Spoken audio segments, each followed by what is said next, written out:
a record of the delightful piece they're going to play this evening.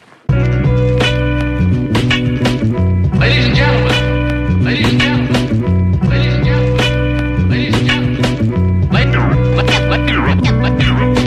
ladies and gentlemen, ladies and gentlemen, ladies and gentlemen, ladies and gentlemen, your attention. Why, hello there. This is Hazy Dialects, seen as all in HD, and guess what? This is a new episode of Requiem Radio. This is the part where I'm just recording for the purposes of some parts that are lost in this podcast. Yet I believe that the quality is still there, and I believe that there were amazing conversations. Sola joins us, and Snake, who will be speaking throughout this conversation. I hope you enjoy this episode, and you've seen this all in HD. Was Toonami just like X'd out by the time you got introduced to it? I've heard of it, but that was one of the things I couldn't really get into much as a kid, and mainly because like I only had mainly Cartoon Network and like Nickelodeon. So Cartoon Network, Adult Swim, all the shit like that, they'd be hosting the like Dragon Ball or anything like the big three, as we were speaking of. Like every now and then it'd be Naruto, but I didn't really understand Naruto when I was younger, so I just like stuck with Dragon Ball Z because I think anyone in the Spanish community, when we saw like Goku, y'all go wild for Dragon Ball. Y'all go fucking crazy. Listen, yeah. No, Goku was literally me as a kid. I was like, I like don't care if this guy ain't Spanish. He's like my icon. Bro, that meme is real. Though we all That's 100% real. Child, that shit's real.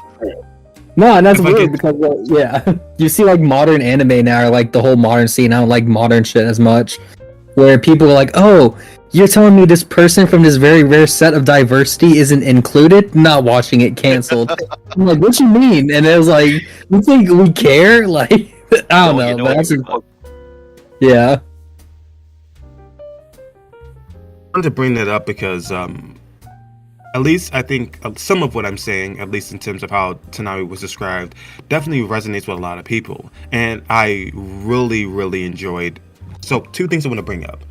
And just in terms of Toonami, interesting enough, Toonami's original voice actor, speaking to Dragon Ball Z, was Krillin's Ocean dub voice. And then we had Steve Bloom, who was the voice actor for Cowboy Bebop, who went on to was the mainstay in terms of the voice acting for Toonami, Tom, as well as they having an overarching storyline and narrative that was transpiring within Toonami itself, as well as a lot of the promotional segments that was done for Toonami. As many of you have probably watched the Transformers series, that was one of his like ongoing jobs at the time period. He was one of the people who would do the introduction segments or do the montages in which they would have some sort of message that could be derived from shows, as well as snipping together segments in which they would convey a message to the audience by doing so. So Toonami is like a really in terms of like something that really penetrated the cultural scene and zeitgeist in terms of endowing many people with the ability to be informed about anime. I think Tom and Toonami as a whole played a significant role in that. I'll send you a playlist of some of the stuff that Toonami did in terms of aesthetics, because I think something that really like buys you into a certain like idea is aesthetics. I never spoke about this before, but I should mention it now. One of the first animes I ever got into was Big O. That was a fascinating anime for me, but if we're just going to stay on Dragon Ball Z and just its legacy as a whole, culturally speaking, it goes without saying that it's phenomenal, and it's one of the shows that often are referenced undoubtedly. Well, sure, you have your Gear 4s or Gear 2s or wrestling guns. In terms of identifiable iconography, you can show somebody a Kamehameha without saying all of it, and someone immediately knows what you're talking about. So, I think in terms of culturally speaking, I think I think Dragon Ball Z has it. And for me personally, one of my favorite iterations of the series was the earliest ones. Dragon Ball was just so fun. And it was very hard to not be invested in it. With the Red Ribbon Army, the mystique of Gohan's father's disappearance, as well as not knowing his origin. So like all that wrapped up together really invested you in this kid's simplistic worldview as well. So in terms of Dragon Ball's OG series, what do you guys think of that? Have you guys watched it in its entirety, and what's your thoughts of that? Yeah, so I've seen all of it. I've seen Dragon Ball Z. Like I said, not much of Super, Mhm. but definitely I do like the OG a lot more as well. It was a tale of the Monkey King, pretty much. Akira Toriyama pretty much did his variation on it. Going on an adventure, 7-star ball and everything. So that was dope. But two, I do want to make this point first.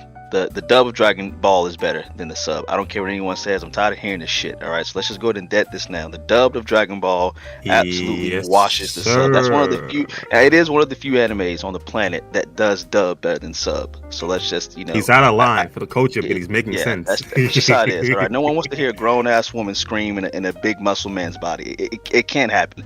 But anyway, yeah, I do prefer a lot of the elements in Dragon Ball over Z, especially the choreography and the fight scenes as well.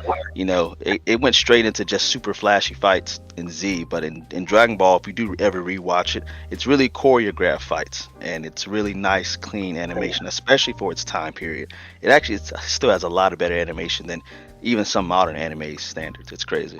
It feels well earned too. That's why I'd say in comments on that, where Dragon Ball, you were with them training, and this is like an issue you see of younger generations. Like, oh, we're not going to watch the old stuff because it's too long and boring. Right. I was like, it's not long and boring. It's payoff. Like, it sits you thinking there, wondering like, oh, what's story building? Yeah, no actual story. Well, like you said, Dragon Ball Super. Every episode or two, someone's getting in like a new power up. Like, oh, I never discovered this before. So bad, and I'm like, bro. well, what? Like, I'm sure you all remember the first like Super Saiyan when Goku was fighting Frieza. That was hype. That moment was iconic. Yeah. Yeah, because it's like, it's been built up the entire series for him to get this thing. And then meanwhile, you got Super, like I said, people left or right. There are like some people from the other universe competing in a tournament that are also like Saiyans. But he shows them how to go Super Saiyan. They do it like, snap like that. They were just handing it to them like candy, like Goku and and them then, spent years time reaching that point. They're just no. A lot of parts about Super just like they just completely dissipated a lot of what made Dragon Ball by just giving people shit, handing them powers or whatnot, random ass power ups, or certain characters you see off screen for years on end suddenly be as strong as Goku out of it was bad. Yep. The entire dynamic was kind of wild. Krillin doing some off-screen training allowed him to combat Super Saiyan Blue Goku. I was like, all right then. So that level of investment for me has just immediately dissipated, knowing that like characters are immediately able to be characters who, like, if we're going to the power scale level of determining the abilities and capabilities that there are, they're supposed to be like at this point they're at an absurdism level of like levels. But if I was to quantify it, it's like, okay, a character who's now essentially at a multiversal level of destruction and capabilities is like having Krillin, a character who hasn't been relevant since what, Frieza saga, now being like, yes, I did some push-ups, I did some cardio work, I drank some Prime from Logan Paul and KSI. Shout out to the boys at home, and I'm ready to throw hands with you, Goku. Is that not? That's how it is, I'm certain Akira was doing blow when he made these storylines and these characters. I'm certain he had to be on something. He's smoking that good crap.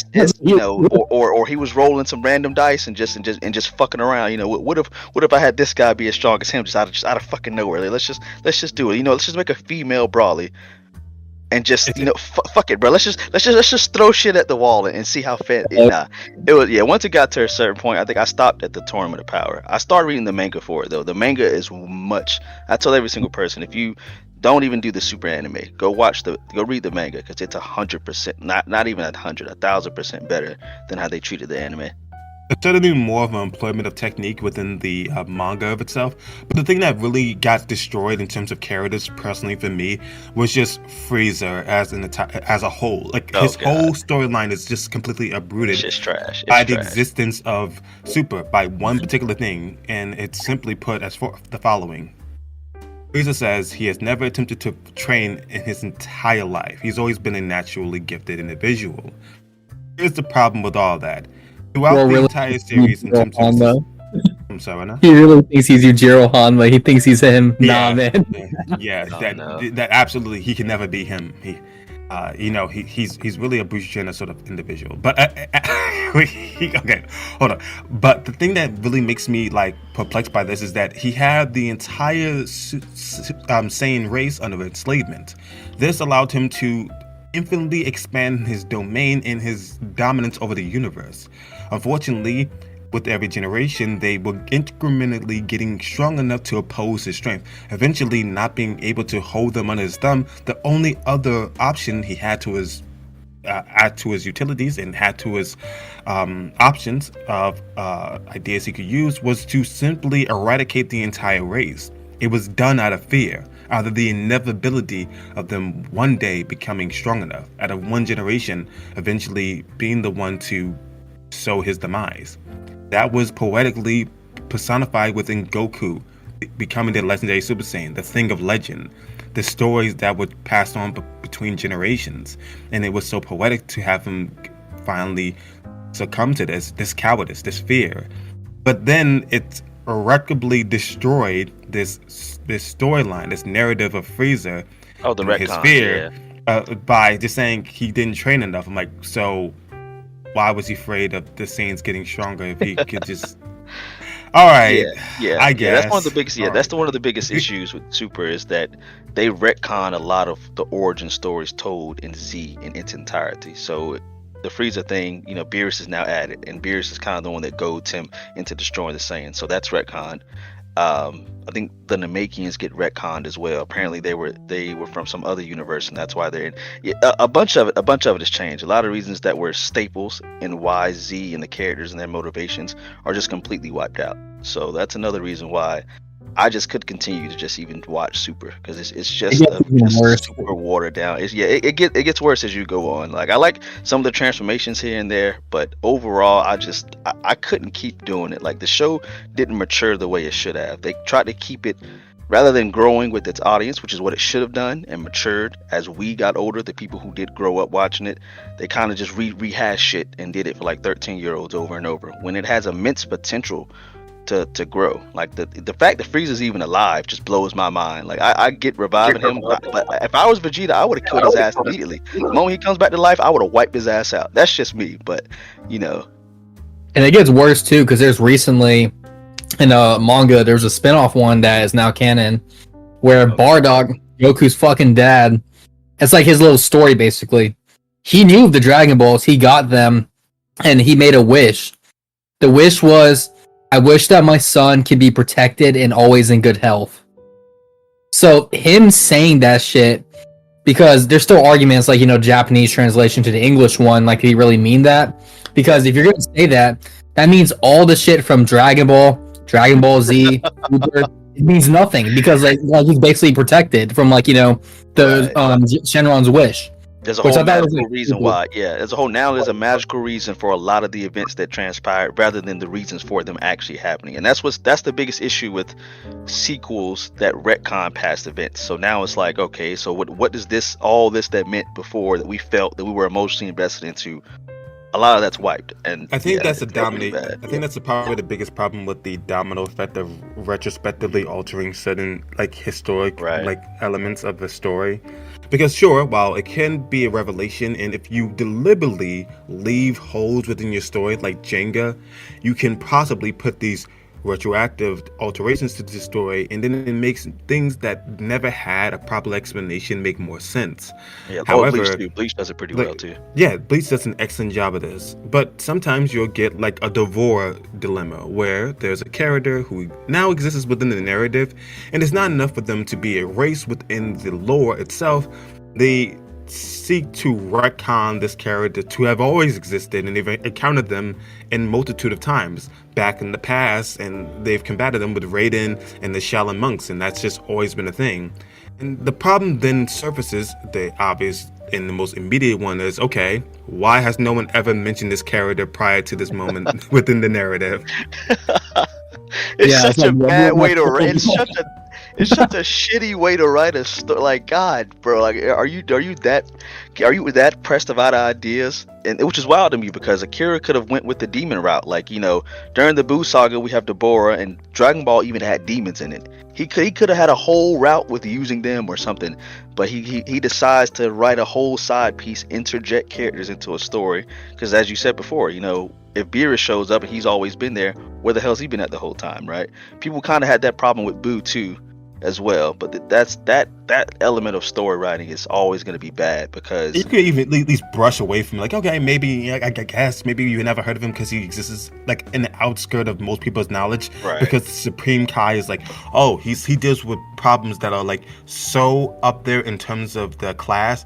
Most people don't even ever hear of them because, well, he usually deals with them. Thus, the encountering and the knowledge of them is really like not immediate or like accessible to the common folk. So that's understandable. But when it comes to like a god of destruction or like someone like Frieza knowing Beerus or it's in the name. Like, you think someone would mention the little god of destruction?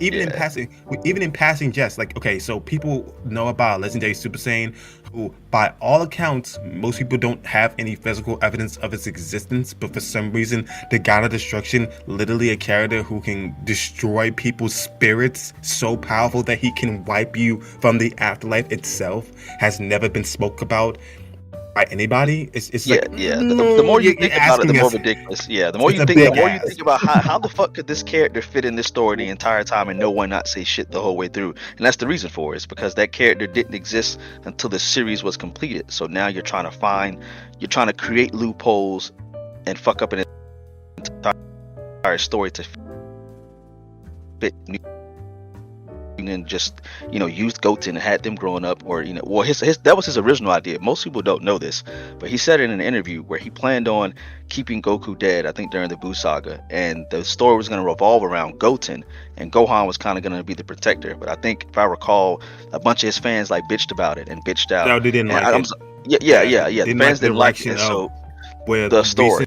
They didn't like the direction of where early Buu saga was going, so they essentially altered it to ensure that Goku would be the mainstay character.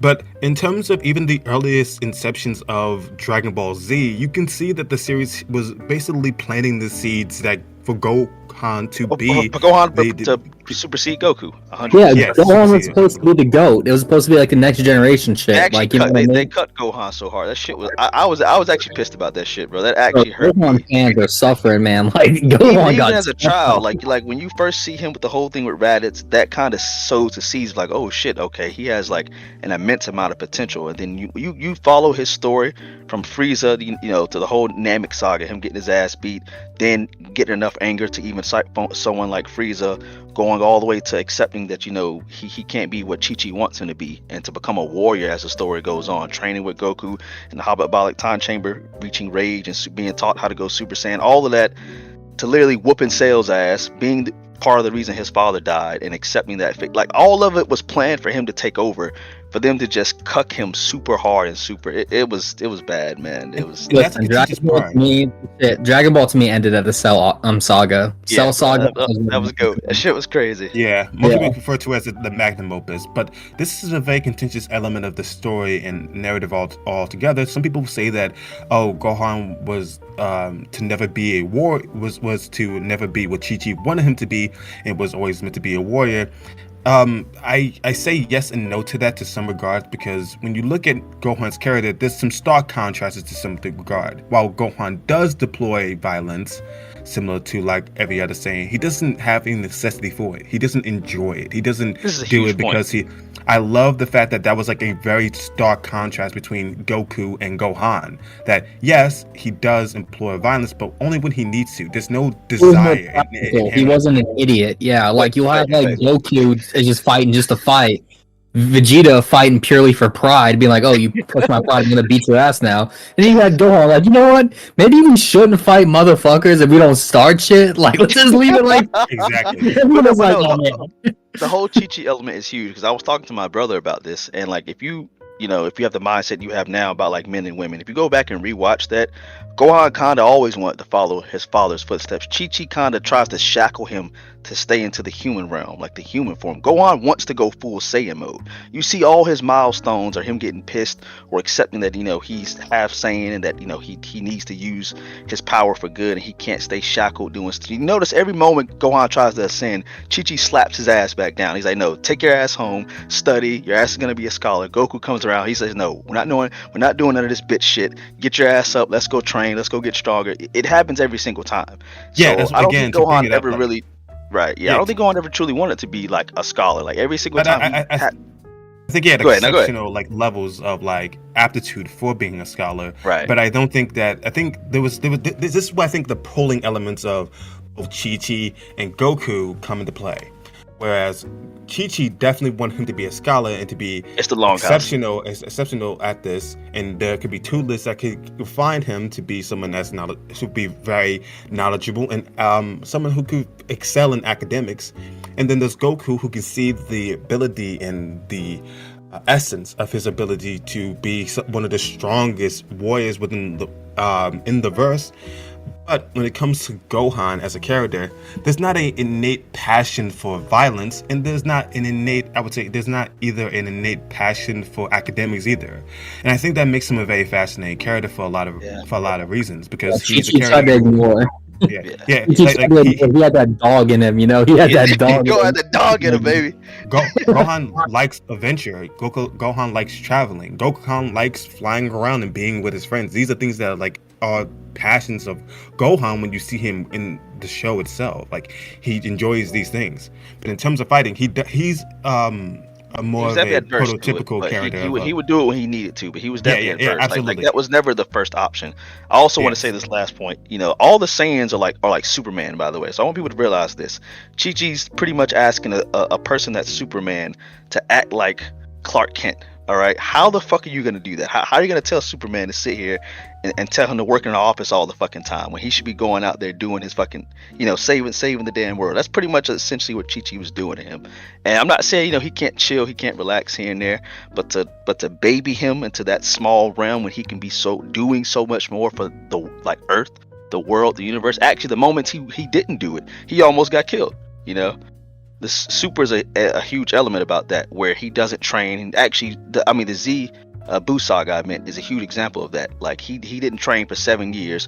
Buu shows up and he's weak as shit. Vegeta even comments about how he wasn't even as strong as his Super Saiyan 2 form when he fought Cell. Like, that's how weak he got.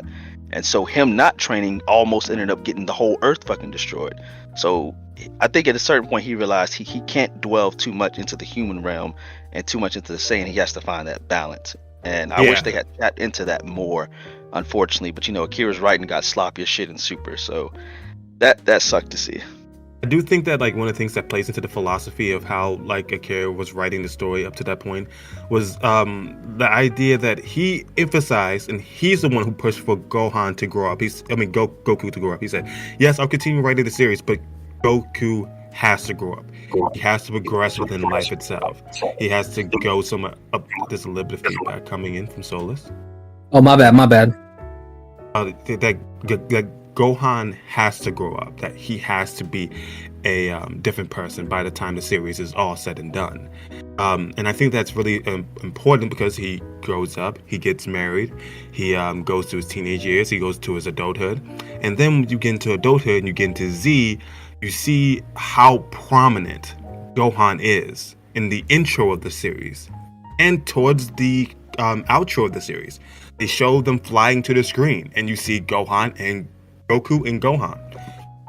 They're showing you that these characters, in terms of what the narrative and what they are in service of, have equal levels of importance up to this point in the narrative. And it was almost like a passing of the baton when you saw the father and son Kamehameha. This was like the moment where they're saying to us, or informing the audience, hey, this is our new our new main character. This is the character who's going to bear the weight of the narrative going forward. And it felt as though everything was built up perfectly for that to be the case. And unfortunately, I felt as though, narratively speaking, Gohan had been taught everything he needed to up to that point, and Goku as a character had learned so much. He was able to set his pride aside. He was able to set combat aside. He was able to set aside all these elements of his personhood in order to rectify his own mistakes, maybe over-calculating how his son's own desire for fighting in combat, and basically do something so altruistic just by basically sacrificing himself and getting rid of Cell in that moment in time. To bring him back in Boo Saga, there's not necessarily any progression, and even in Super, they necessarily have to kind of revert some elements of who he is. No, not just revert. They made him retarded as shit. I want people to understand this point. He understood even towards like the Frieza thing that you can't let certain people continue to live. You have to take these motherfuckers out because they'll wipe everyone else out. He learns that with Cell as well. Like some of these guys just have to go. He reverts that back in Super, and it happens at least like twice. Like I think when Frieza comes back in the resurrection of F, he hesitates taking him out, knowing how much of a tyrant he is. That was stupid as shit to me. He does the same thing. I don't know if the Super went into the moral arc or whatnot. He does the same shit with him, where it's like Goku has to relearn the lesson about how certain dudes are just completely pure evil and you cannot let them continue. Even with Boo, like he knows that he has to take out Boo completely and entirely or else the universe is wiped out. But in Super, they just kind of mentally push him back to like he was, as if he, hell, even Dragon Ball version of him knew that certain of those demons had to get taken out and killed. So they just made him, for the narrative of the story, they made him incredibly stupid, and that's a poor form of writing, because no person who goes through events like that suddenly just backpedals completely, especially in regards to saving their family and their loved ones and the entire universe. So yeah, that's another element of writing Akira got super sloppy on for sure.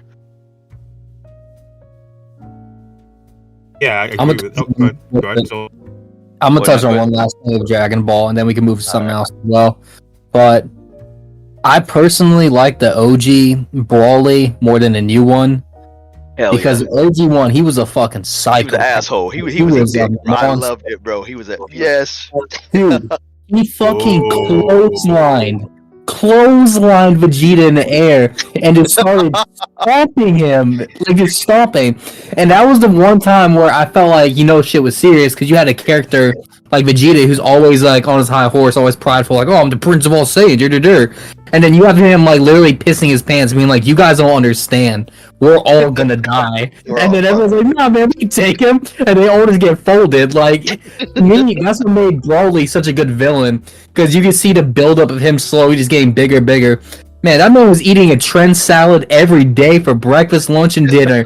He had Tren in his protein shakes. That man was huge.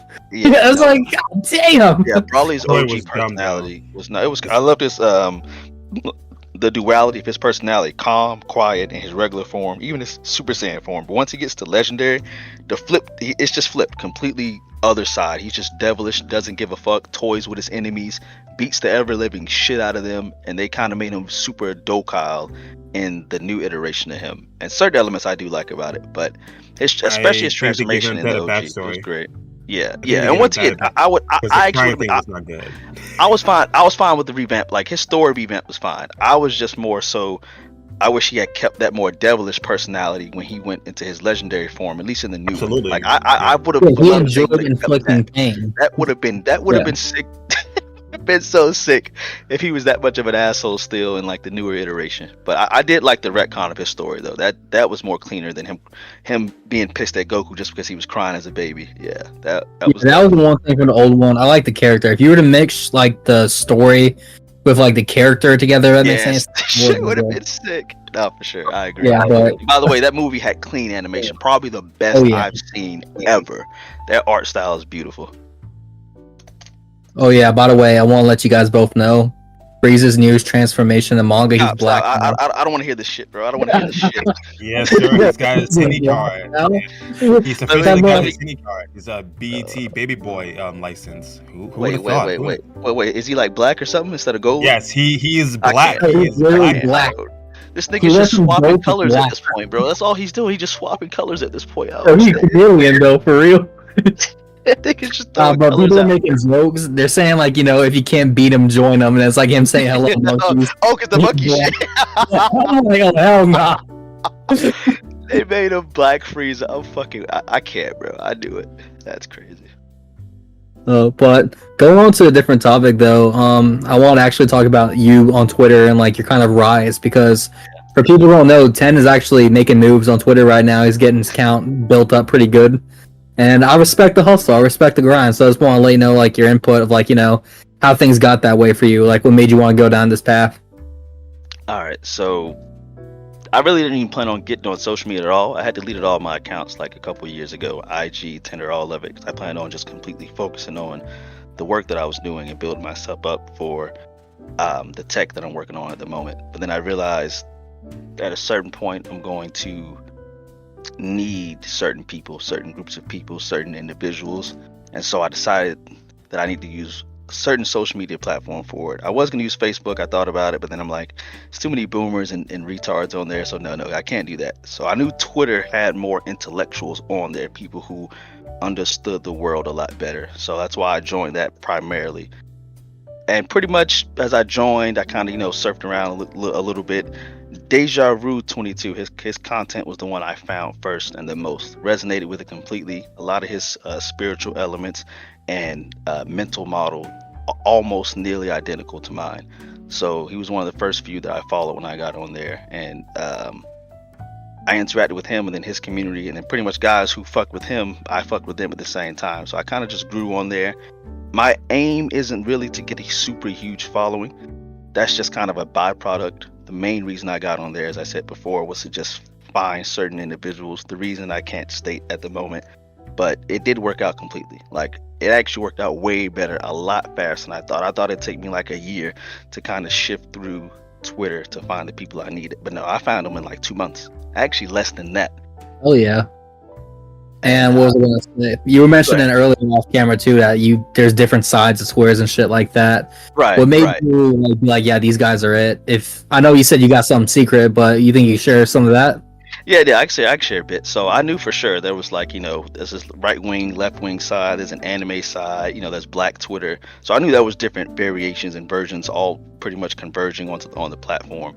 And so I didn't know at the time that it was called Money Twitter, but yeah, Deja Vu was already kind of linked to that. So I pretty much kind of went straight to there because I knew the people who were linked to him were probably pretty smart. And so as I saw more and more posts as I was on the site, Closing is one of them, Pierre's another, my boy Reese, Mimic, Mimetic, he's another one as well, Jacob. I met a few of them as I was pretty much going through, and we all pretty much was dropping content, talking to each other. And I knew as I read their tweets and saw their posts, I knew these were men who they were go-getters. They were hungry, they were ready, they were tired of just letting shit fly by and not being on top. And I knew they were hungry for a lot more out of life rather than wherever they're currently at, what they were doing. And I was like, fuck, I need these fucking guys.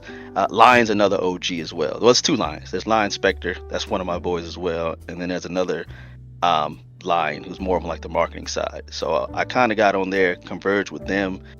And we're making moves behind the scenes. And no, I love that too. Because what's it? Deja Vu. I've talked to him a few times in a group chat.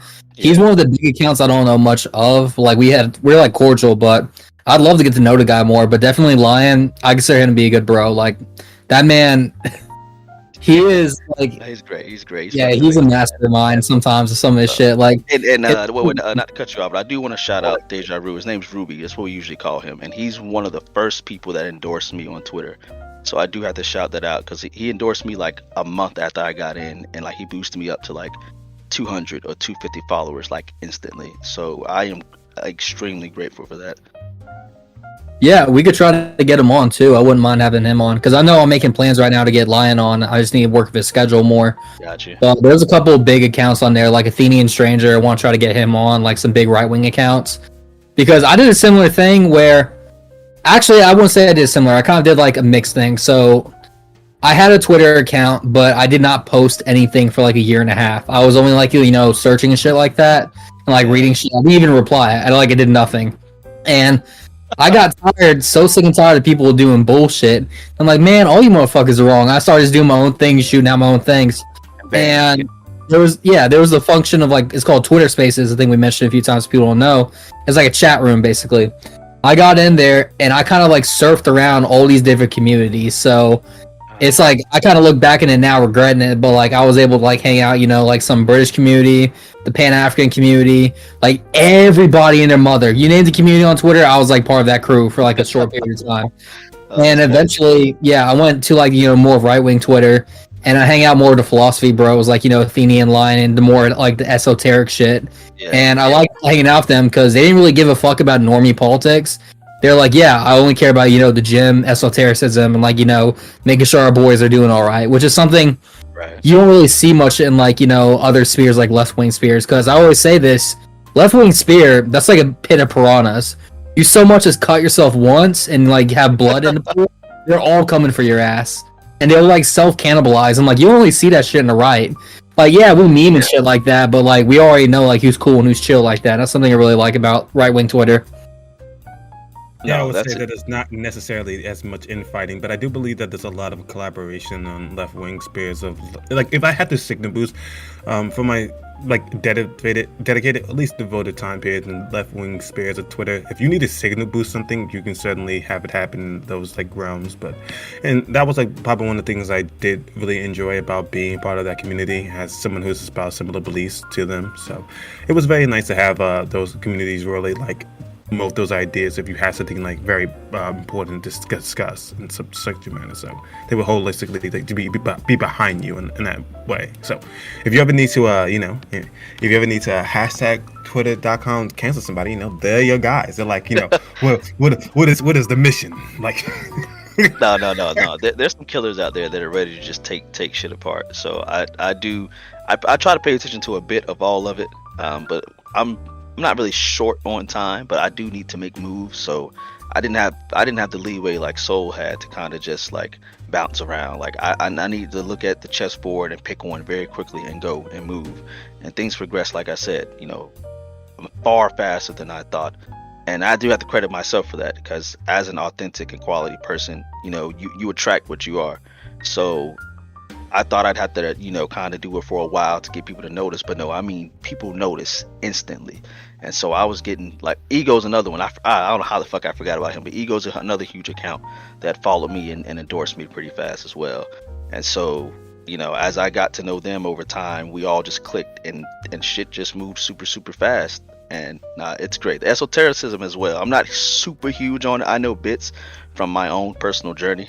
I'm not super religious or anything, but I do heavy meditation. I'm definitely in tune with nature. I go on walks a lot. I love silence more than anything else. Like unlike a lot of my other brothers out there who had to blast music all the time, I'll sit and I'll meditate for like 3 hours on end, and I can do it at like the drop of a hat. I've been meditating for about 5 years now, so it's definitely calming. It's peaceful, gets my mind very clear, and it's something I wish a lot more people did for sure. Recently, you talked about, and you've been posting on Twitter about this fast. Do you want to go into that? Like, what is that? Yeah, I'm just curious. So, the famous 100-hour dry fast. That shit was crazy. So, obviously, everyone's crediting Ruby Ford, and he's the one that had pretty much everyone going on it. But that man's an enigma. How'd he get all of Twitter to fucking do a fast is insane. His influence is incredible. And so, I had already been fasting before. I didn't even realize this, but for most of my life, I've been intermediate fasting. So, not eating for like the first 8 hours of the day or whatnot. So I had already been doing that. And then I've done 24 hours here and there. Once I got to Ruby's content, when I first joined, he was talking about the benefits of 48-hour fasting. So I did that here and there as well. Clock back to a week ago, he talks about the super full moon. Perfect time to reset your body, fast and everything. So I'm like, fuck it, I've been doing 48, and I think he recommended if you've been doing fasting for a while, try to do 72. I said, fuck it, that's exactly what I'm gonna do.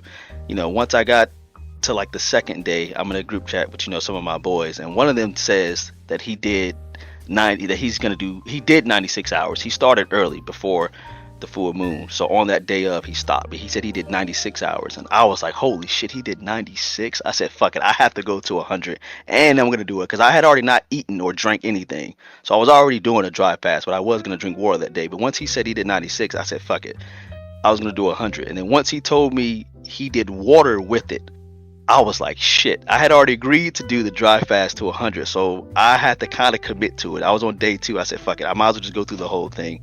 And that experience was great, for sure. The first 50 hours wasn't too bad, but once you get to the 50, 55 mark, the hunger really, really, really sets in. So like you're fighting your body at that point to eat. And I won't even lie, like about 2 times I almost drank water instinctively. Like I grabbed a bottle and was starting to take the top off until I realized, oh shit, I almost drank this water. Nah, I had to put it back.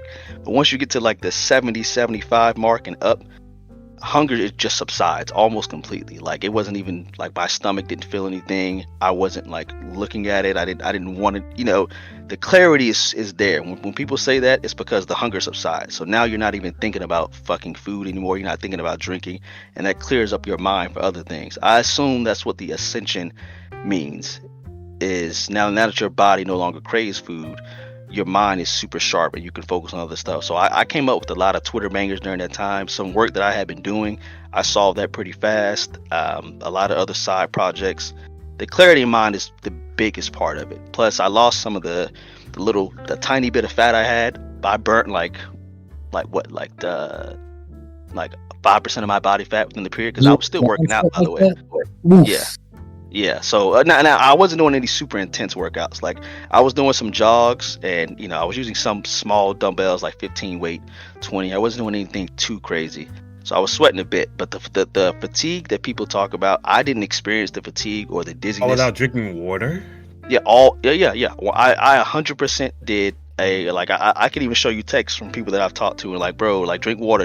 Hell, even the group chat I was in, when I told my boys I hadn't drank water in 3 days, they was like, bro, you're gonna fucking die. What are you doing? Yeah, because it causes organ failure after right. After 48 hours, you're causing organ failure. So I was thinking the same thing, but I had to DM my doctor to make sure that everything was good. My doctor's deja vu, by the way. Whenever I have a medical issue, that's the guy I DM. That's the only person you need to be talking to for any medical issues. And he was like, yeah, no, the 3 day is fine. But if you do start to feel anything too crazy, definitely like stop and go drink. But some people can have done it up to a week. Some people have done it up to 2 weeks. So I wasn't going to chance it that long. I have shit to do. I got other stuff I got going on, but I had already promised to do the 100. So as the man that I am, I'm going to stick to it. But no, for sure, it was an enlightening experience.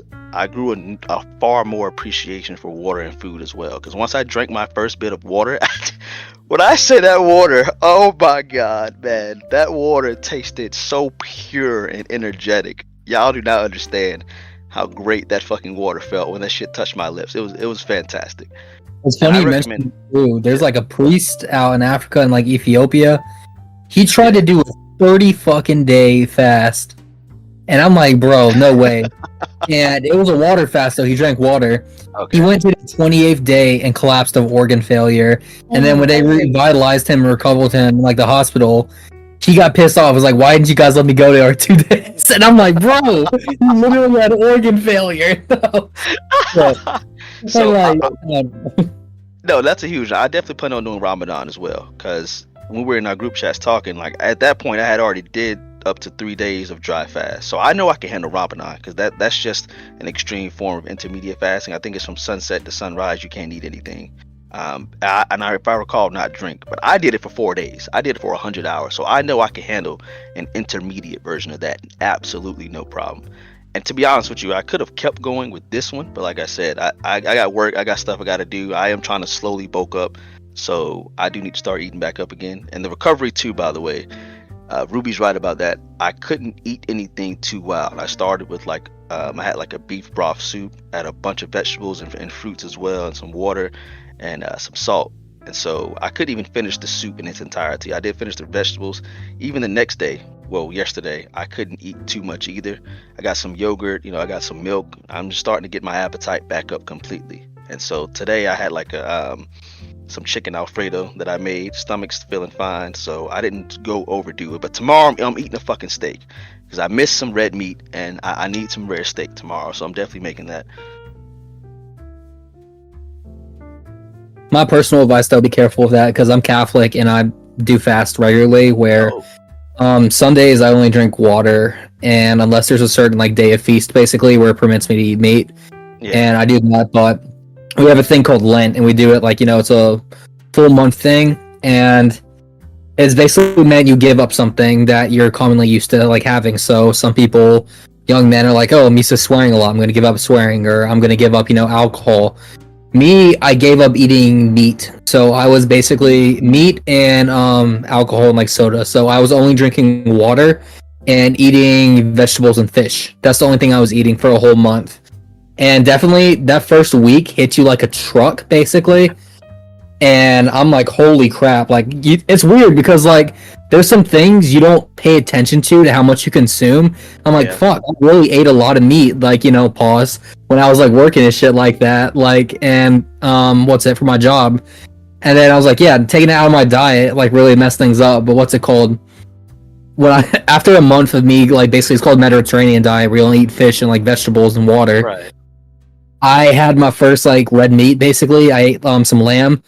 That destroyed my stomach instantly. It went in and out like that, and I'm like, oof. So if you're gonna eat a steak, make sure you have like little bits and pieces first, Right, and slowly. then like you don't want to like destroy your shit. Oh Basically, no, yeah, no. So I'm still actually eating very, very, very slowly. So I did take Ruby's advice to heart. Like I haven't dove into a meal like some other people have. I mean, once again, they can, because some people only did the 48 hours, so they're fine with picking up their food a lot faster. But once again, I did 100, and I did no food and no water. So I was told that it's going to take a couple days for my body to acclimate completely. So that's exactly what I've been doing. So I'm taking my time. I was going to eat some chicken because, as a nigga, I did crave chicken immensely. But I'm going to just God hold that damn. off until I'm going to hold that off until my body's, completely settled and ready for it.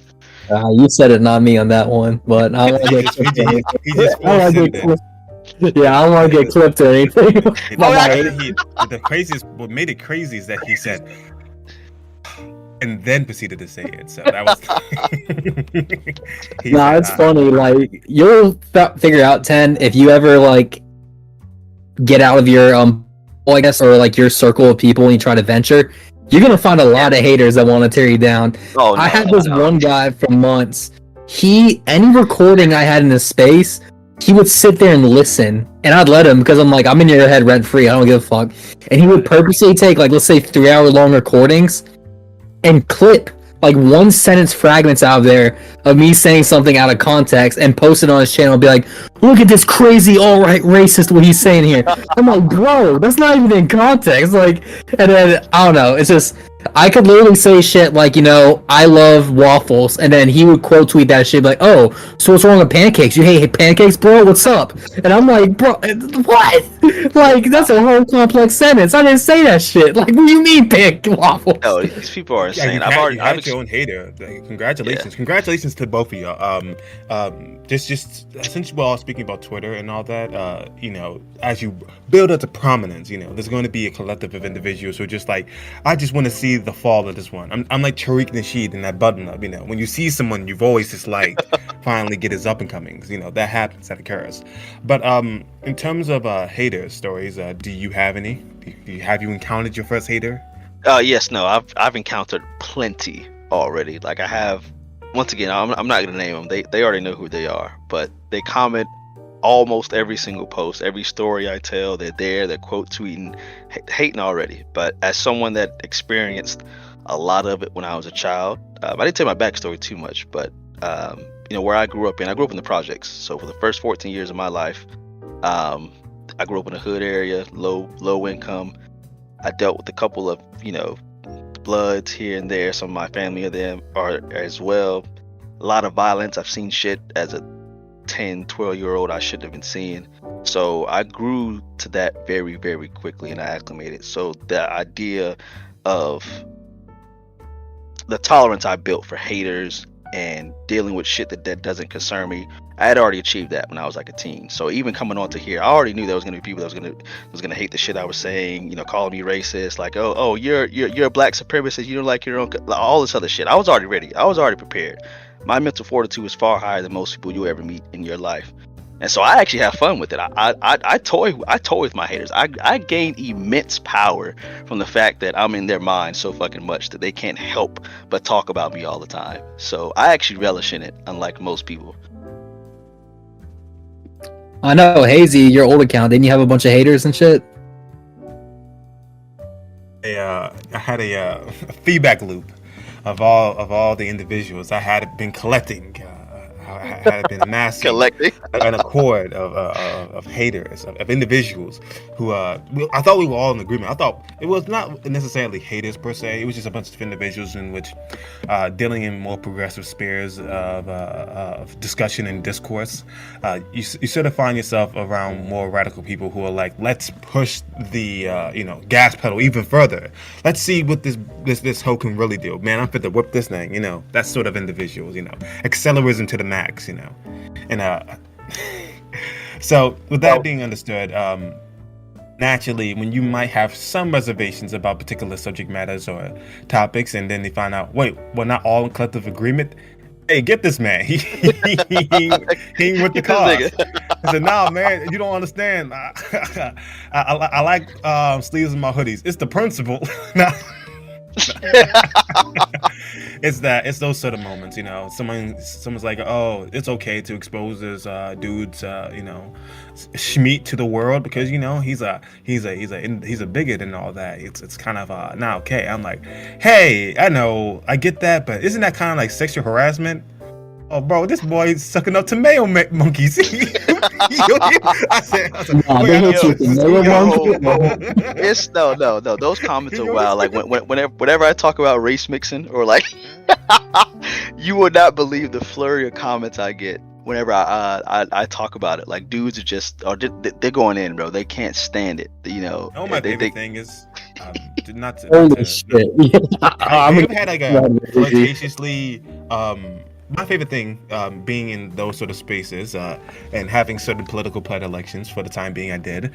I was like, oh, we can have a small disagreement, and then all of a sudden, a lot of interactions just stopped. Oh no, they just dropped like flies. It was just the immediate dropping of all that. So I was like, you know what? I stick to my principles when it came to this. It's like a hard no when it comes to like sexually harassing people and just being okay with doing that. It's like, all right, you know what? I felt like Drake. No more. I'm leaving. I'm going. So I decided to hide my account and be like, all right, I'm out of here. I mean, I'm on a smaller account. I say whatever I want, in the sense that like it's still representative of everything I believe, and I don't really comport to like an expectation of what's supposed to be expected from my account. So that makes me more happier than the and being the fervent individual. Like in terms of extreme shit that was going on. Podcasters or people who had very unsavory opinions about like black athletes. I was like the first one to be like, yes, I wonder why no one's like praising when it was mourning his death, and I'll be just posting the shit that was going on. I said, I don't know. I said, this wasn't productive to the conversation, and now I look back at some of that, I'm like, you know what, could I have handled it better? Yes. Did I want to handle it better? No. And I think that's good to understand that, you can have that lapse of judgment. You can, so long as you're willing to get better and all of it. So, that was like my basic. God, though. I promise to both of you right now on the Bible, these bitches better start calling me Batman. By the way, I got a rogue gallery. Like I got a rogue gallery of haters. Like I'm just like, all right, bet, let's do this today. It's actually hilarious. No, go ahead. So. Yeah, I was actually going to ask you that question going into it, so I'm gonna try to say this as bluntly. I'm not gonna sugarcoat it. How is it being a black man? How is it being a black man on right-wing Twitter? Because I'm gonna be real with you. Like sometimes, like I saw a post of like it was this dude commenting on like a white chick being like damn, she's doing some hoe shit, and he was black. Immediately underneath it was like some extremist right-wing account being like, you stay away from my white queens, you baboon. I'm like, god damn. And I'll check like that dude's account and I'll go down and it'll be the same account being like, this guy's literally my brother. I'm like, bro, what is this? This is like some like split personality shit right now.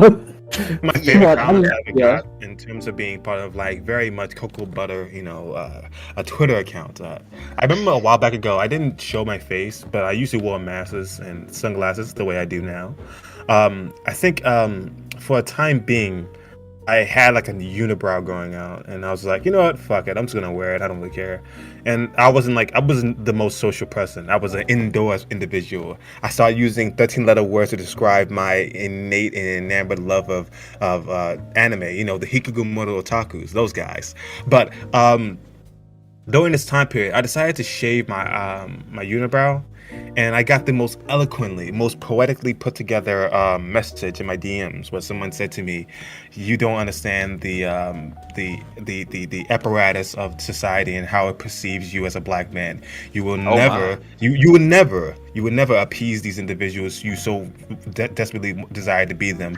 Soon God enough, you shall damn. die. You should dye your hair, and a seek for a queen as pale as snow. But unfortunately, you will be nothing more than a genetic dead end because you will never have a woman who will be appeased by such a weak-minded man." And I'm like, what if I told you that this comment was given to me because I shaved my eyebrows? Get off my dick! Oh my god! Get off my dick. Well, all this is over. You shaving your eyebrows. I should look. Oh my I've got a couple DMs like that too. No, it's insane. Like I've gotten just regular comments where like there was this one comment a while back. It's some guy on Twitter who talks about Blasians or whatnot, like blacks and Asians getting together and how it's wrong and they can't be. And so I posted a picture because I've been with I've been with a variety. Like I don't give a fuck. I'm not with only black women. I love them all: white, Asian, Latino, Russian. I've had a mixed variety at this point. And so under the comment I talked about how I actually love Asian women. They're actually super feminine. They're one of the few, like I think they're one of the best, like up top, like top tier with like white girls up there. And I posted it, and when I say there was like 30 plus comments of dudes just going bananas saying Asians don't like black men, you're probably ugly as fuck, you're probably skinny as shit. I posted physique, obviously. I'm not super buff yet, but I have tone, I got some muscle there. And if you go to the likes for it, I'll probably post it later. But like a couple of Asian girls liked it, obviously. I'm a handsome ass man. But after that post of the picture, I mean, you're a straight up nigger. I can't believe you do this. You probably only got with fat ones anyway. None of them don't like it. Was insane, man. The way they go AWOL and bananas. I don't know if it's just an incel type thing or they're just so that insecure about who they are. And it can be fixed if they just switch their mind view and their mindset on the world. But they're so filled with hate that they can't see how they project, and they'll never get a woman because, well, look at the shit you're saying and doing on Twitter, bro. Look at the way you project yourself onto the shit that you want out of life, and this is how you act. I mean, it's no wonder you're ever gonna get a chick if you're doing this stupid shit. But yeah, no, I relish in it. I gain immense satisfaction. Like I've never had any issues with women once I started to fully understand them around like 2021, and when I self-reflected on who I am as a man, it became increasingly easier to be with and deal with women and be around women. And they're literally, as a lot of people say, a reflection of you because they follow your lead. They mimic your mannerisms. They care about what you care about, how they perceived pleasing you, taking care of you. And as long as you're doing your job as a man, they'll automatically do their job as a woman. You know what? Speaking on that, I want to speak. We're having a bit of a moment with speaking on females. These women. I really want to delve into some schizo jokes, but I'm afraid that one day I'm gonna be cut out. I'm like, well, it's fine. I will defend you. Look, when it happens, call at me, and I will come defend you. Fuck these people. All right, we can't let them keep having these voices. Fuck them, bro. I'm never gonna get censored. By the way, absolutely.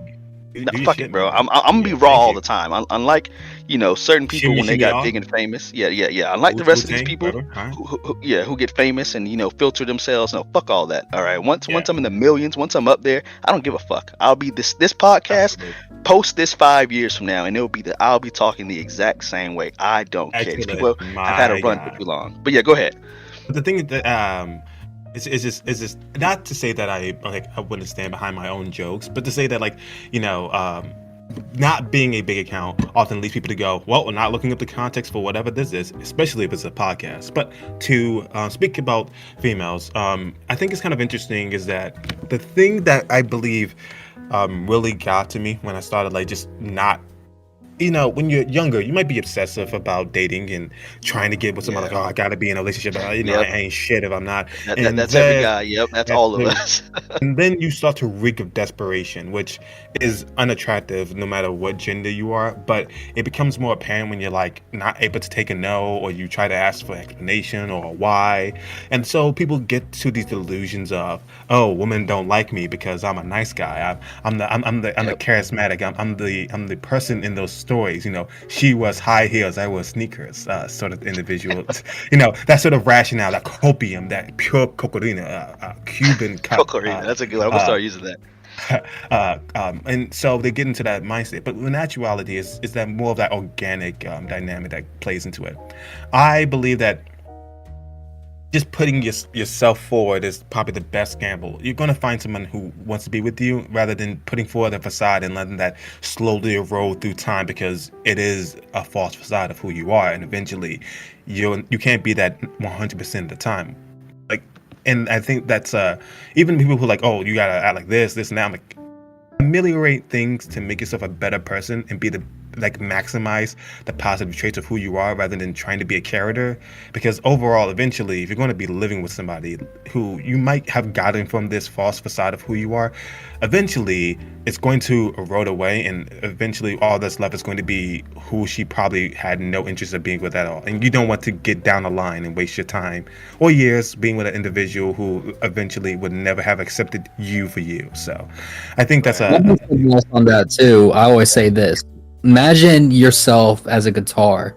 When you pick up a guitar, even if you're not a musician, you gotta tune it. So let's say you tune it where it's too loose. The sound's gonna be wonky. It's gonna be lazy. You have it too tight. It's gonna be strict and rigid. It's not gonna like bend or make any sound.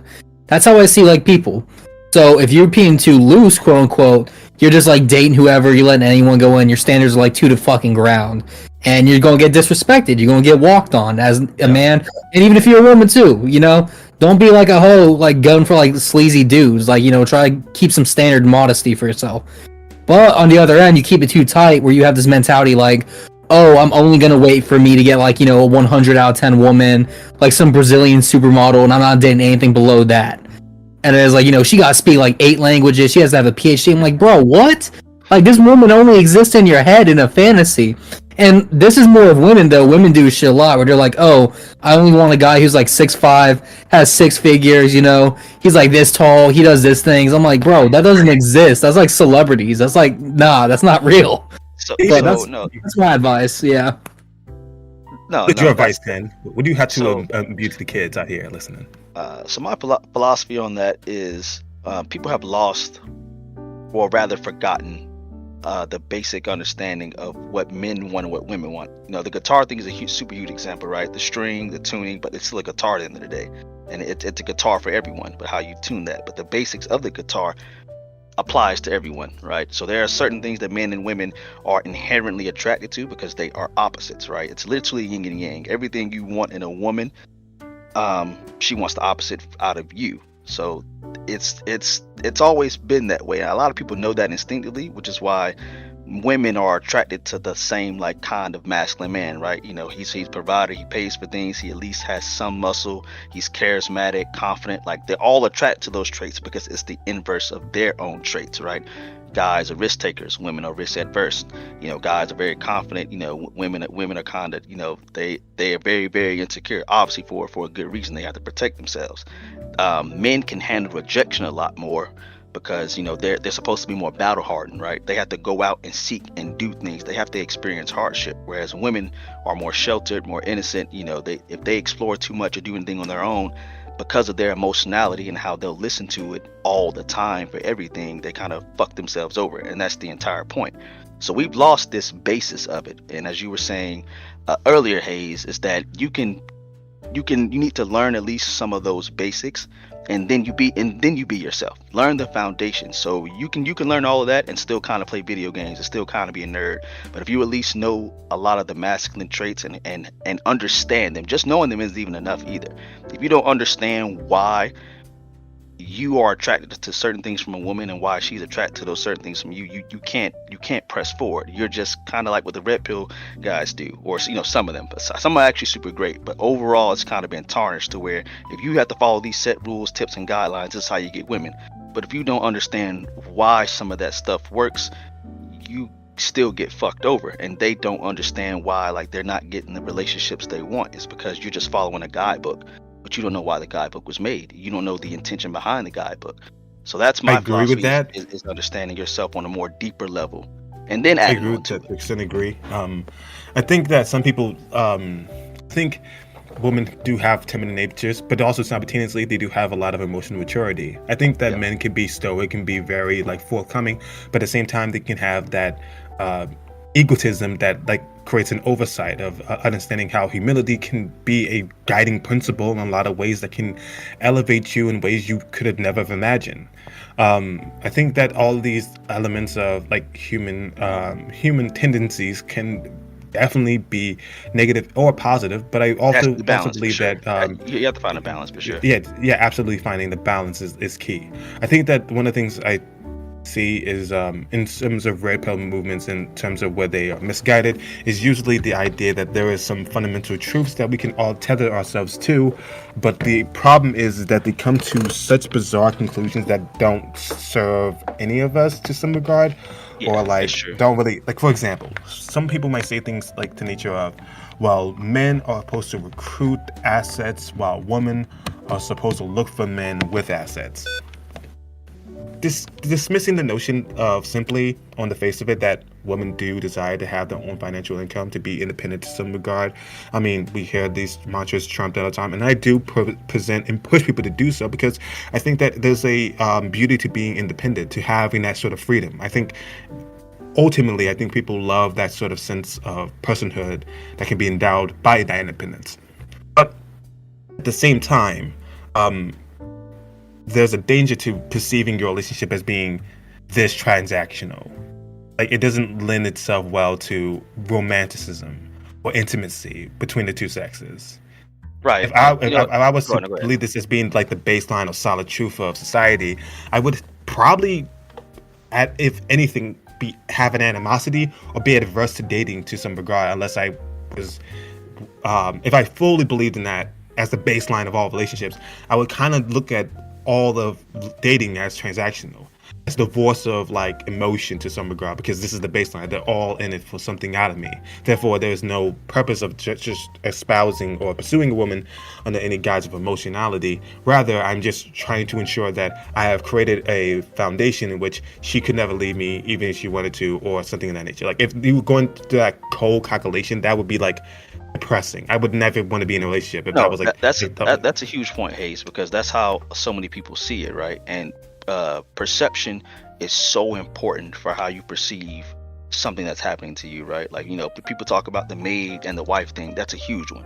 People say, well, the wife's being a maid and you're treating her like a maid, but then in the wife's eyes, I'm keeping the place clean. I'm making sure things are cluttered. I love taking care of the home. It can be the exact same thing happening, but how you look at it can be so different. So in this example that you're saying, it's purely transactional, and that is true, by the way. All of it is transactional, but there's multiple layers to it. And women obviously seek men for protection and finance and guidance. And so obviously you as a man have capabilities to where you can increase those layers as much as possible. So if you do have, your own place, you do have money and bread, that's just one aspect. How are you in the emotional aspect? How are you in the physical aspect? How are you in the sexual aspect? You can't just have just that one, just like the red pill talks about. If you get 6 figures, get all this, you'll have these types of women, but they're still failing immensely. But that's because that's just one basis of it. You still have to obtain and increase your value in all the other areas. So you'll still attract these types of women, but retaining is a whole different game. And yeah, it's ideal. Like right. I always go back to what I always prescribe it to, like black coffee roast, philosophy. Like, people always talk about what their ideal is, but more often than not, when it comes to dating, in terms of baseline, you'll probably see people who are having sex with like the McDonald's employee, having sex with the McDonald's employee, probably someone in Dunkin', probably someone in close proximity to one another. Usually people are dating within the proximity, and this is usually within their own economic status as well. So Right. while, yeah, the dark roast philosophy often implores us to say things of the nature of, I want a man who can do all these things, like can defend me or and like provide finances, more often than not, but like we're not like waiting around the corner for like the next Cartoon Tiger Hidden Dragon movie to transpire, where we're like, yes, 8 dudes. I should have known. I should have brought my my Shengan Wu. Like, we're not usually in the circumstances, and that's probably like the most horrifying circumstances or situations to even be in, for a woman to see like her man be in a situation where he could potentially like lose his life or Right. like to be harmed significantly. Like, that's like, for me, even someone who has been jumped before, Probably the scariest like look or I've ever seen and horrified in someone's face is probably a woman's noticing. I was like, well, I'm gonna get jumped because I just wasn't going to get my wallet up. But it was like that sort of scary thing of seeing her going like being horrified because she would want to help, but most people when you're getting jumped, you're like, I'm just going to make things worse and potentially get harmed significantly worse. Right. And You know, even and also, then, you know, women have no hands, so right. I She would needs to back the fuck away. she would have said to herself, he's going to feel worse because he did all this to protect us, and what will be the point of that if I get in and I endanger myself in that situation too? Right. So at the same time, I feel as though there's a lot of good baselines in terms of but some conclusions are so absurd and to the point where I'm just like, no, I think there's some sort of biological element that does play into like our dating world and how we act in some regard, but I don't believe the opposite either, where sometimes leftists go into this world of everything is just merely a byproduct of social conditioning, where it's like, no actually not. Actually, that's everything's a social construct, bro. Everything's just a social construct. I hate that bullshit. You know, if you look through history, you can see that that's an absolute lie. By the way, like people forget entirely that we've been on this planet for there's thousands of years. There have been multiple societies, and when you sit here and try to say, okay, well, multiple societies and the ones that lasted the longest, that were the healthiest, had a lot of these same traditional rules. Of course, you know, that plays into the part of why they survived and they were so great for so long. Now we're gonna sit here the past 50 years and just kind of wipe all that away, and we're confused on how fucked shit is, right? Like they stayed that stable for that long for a very specific reason. We're doing the exact opposite, and we're literally on the decline immensely, and people can't put two and two together. So obviously, you know, some of the stuff back then was completely barbaric, but you have to be able to look in between the lines. You know, just like a lot of people talk about how arranged marriage is absolute shit and vetting, but it's like when you look at it on a far deeper level, you know, women having their complete own agency to pick their own man has ruined them. Look at the past 30 years of them just picking and going after whoever, listening to their gut or their emotional feeling on picking a man. The baby mama epidemic in the black community, for divorce rates high as hell. And when you look at the core of that, you see that the women stopped bringing the men that they wanted to their father to vet. Right, you know, the father's not being present is a whole separate thing, or men being weak, you know, that's a separate topic. But during that basis, the reason why a lot of that dynamic was strong back then was because the men of the family vetted the guy that, you know, the woman was interested in. Are you capable enough to take care of my daughter, to date my daughter, to be with her? I have to see that. Now that part's gone, women are just listening to themselves, and you can see why the self-destruction happens. That's why the duality of man and woman is needed, is because they help each other make better decisions. That's always been the point. So since we've gotten rid of strong fathers, that's like 90% of why shit's fucked anyway, is that base level of unity is completely gone in so many aspects of society. I do believe that guidance from a man can be helpful in terms of dating. I mean, like, you know, vetting is definitely a thing. I think overall, more of a communal facet is usually what helps out a lot of people. I think reframing from any sort of sense of community definitely harms people's ability to usually do well in society. Something like as a baseline, something to go to, or at least prime you for success, that absolutely helps out. I think when we look at Hasidic Jews or like Amish like communities, they do successful because they're very they're interwoven into one another. They're in each other's business. Huge they're very much like so it's like divorce of gender in of itself is like usually how these things function in the sense that like they're ensuring that each person is doing well because they're in each other's business. They're ensuring to, like, not to say that it's not in the pervasive nature of you can't sleep or you can't be at nighttime without me knowing where you at, but more importantly, just the notion of ensuring that they are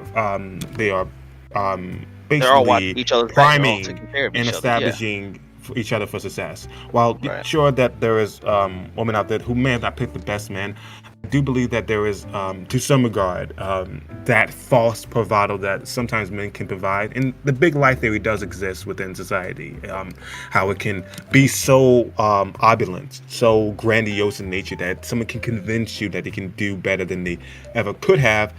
And before you realize it, they have like sort of given you like a false dream to some regard. And so like I think that vetting definitely helps because I think it's like a family thing. Like family dinners. Like you're coming to see my family is usually like a collective, like not just exclusively the father, but really like there's a family. There's something about him seem off-putting. Like this Right. that sort of like investigative moment of we're testing this person's character to ensure that there was something good about him. That's why the family dinner is like a tumultuous like leap for the person um dating the individual in question. It's usually like a moment of showing proof. Like, all right, I'm dating somebody, but can I show you that she deserves to be with me, and I can ensure that she Right. has a good future? It's more or less. That's all a part of the vetting process. It's all Yeah. a part of So it. Every single bit. So that's so absolutely like true. so like while it as and even and sometimes I think of how some people I think lack that sort of accountability to be there in the church's life to ensure I could never it almost feels nightmarish or like for me personally to like, have made a child or to like and not to ensure even if me and the mother do not like each other to not ensure I do everything to know that child is loved, that the child is cared for, and I can do everything in my ability to ensure that kid understands that even if we don't get along, you understand that you are wanted and that you are brought in this world with the purposes of ensuring that you have a good life as well. Because I think that kid like that definitely probably messes with the foundation of a child who might not have a broken family, who might not live in a world where he believes as though he was wanted to be, even begin with. So, again, I Right. think that even external to like gender, like primary goals of like whether or not the father is judging, whether or not women are choosing, I think usually these communal guidance aspects are far succeeding in that nature because it's usually like everyone's in each other's business to ensure that everyone is like improving in some facet of nature. So that would be my thought about that. No, I'd say take it a step further. You were talking about earlier, like divorce rate and shit like that. You see that shit was encouraged actually during like civil rights Yep. era and stuff like Yep. that. Where, Yeah. and here's my theory. So I like reading about like political theory and history shit like that. And I was reading a lot into Thomas Sowell a lot because he actually made some good points. And he was saying like the divorce rate prior to the whole Civil Rights Act was like for the black community was like down like it was like 10% divorce rate. 10%. Yep. 10%. Super low. And Yep. yeah, I was like, bro, what? And then he's like, now what he said the government did was like, okay, now we're going to treat you equal. We're going to fuck you over in different ways. So it was like, first, we go and flood your communities with like cocaine shit. Yep. Second, we're going to basically make us as the government being your sugar daddy. So your women are going to want to come to us instead of like being with a husband and stuff like that, like food stamps and all this shit like that. And I'm like, fuck, like reading this shit, reading like, comments like people. Like even Nixon had like a whole spiel in it talking about like, hey, we need to put a lid on the black community. We can't let them do this shit or this shit or this shit. And I'm like, what? Like, I don't know. To me, that's just crazy. But like, it's just I agree with you on that. Like, especially if you look into like Eastern traditions, like Japan, India, and shit like that. When they have arranged marriage, like Hollywood tries so hard to make that shit look like pedophilic, like evil. Shames the absolute fuck out of it. Yeah. No, but in reality, like, fucking like arranged marriages, you know the person, you speak of them, it's like a whole like year process, and then the family of course has everything planned, but it's not like, the woman's being like, oh dad, I don't love this person, and dad's like, oh that's too bad daughter, you're stuck with this man forever. Like he's gonna listen to his daughter, That's a huge aspect, Sola, because what Hollywood has done, and I won't say, I'll just say the government. What they have done is very elaborate. They took a lot of actually good traditions and they framed it in such a way that it was just completely negative. I won't even talk about how, they framed, I think The Color Purple was what it was. Kevin Samuels talked about it before, and how they used that movie and that book to pretty much scare women into no longer even wanting black men because they thought they were all abusive, when in actuality it was a very entirely small fraction. But that book and movie alone just destroyed trust within the community. So that's just one aspect. That arranged marriage thing you talk about, it doesn't even go the way people see in Hollywood, where it's like, the father just picks someone, the woman only sees the person that he's arranged like once or twice throughout the year. No, they actually get to know each other. They actually come over each other's house. They play, and a lot of the times they know each other since childhood. The families actually had children and planned on marrying them off and get them to know each other, and they would instill values into both kids so the marriage would be highly successful. And the rates, I think arranged marriage has the highest rate of success out of all of them. And so it obviously worked for a reason. It worked very well. Of course, people love to cherry pick and pick the very, very bad marriages, or the ones that ended very badly. But when you look at the vast majority that succeeded and that were healthy and the people that were happy, that's not looked at. So people look at the ones that didn't work out or that were tarnished or that were, kind of abusive, and the father just kind of did whatever, daughter had no say so and all this. Like they literally look at the outlier, and this is what happens a lot of times, right? Where when people don't like what they see, they look for the smallest thing to find and take that out. And this can't work because it didn't work for this 5%, but it worked for the 95. So why are we only focusing on the 5%? But that's a lot of what people do. And the government played that part very well when instilling these layers of distrust into the entire society. Yeah, as a crack academic, I do believe they had very unmeasurable damage and objectively speaking However, I would say that in terms of relationship and the dating world and even finances that helped out the community, I think that usually we look at it as when you lose places like Rosewood or the first black owned banks and things of that nature, there's a lot of things that culturally speaking have pushed black communities back, and even have been just destroyed and completely uprooted, where the communities were very well knit together.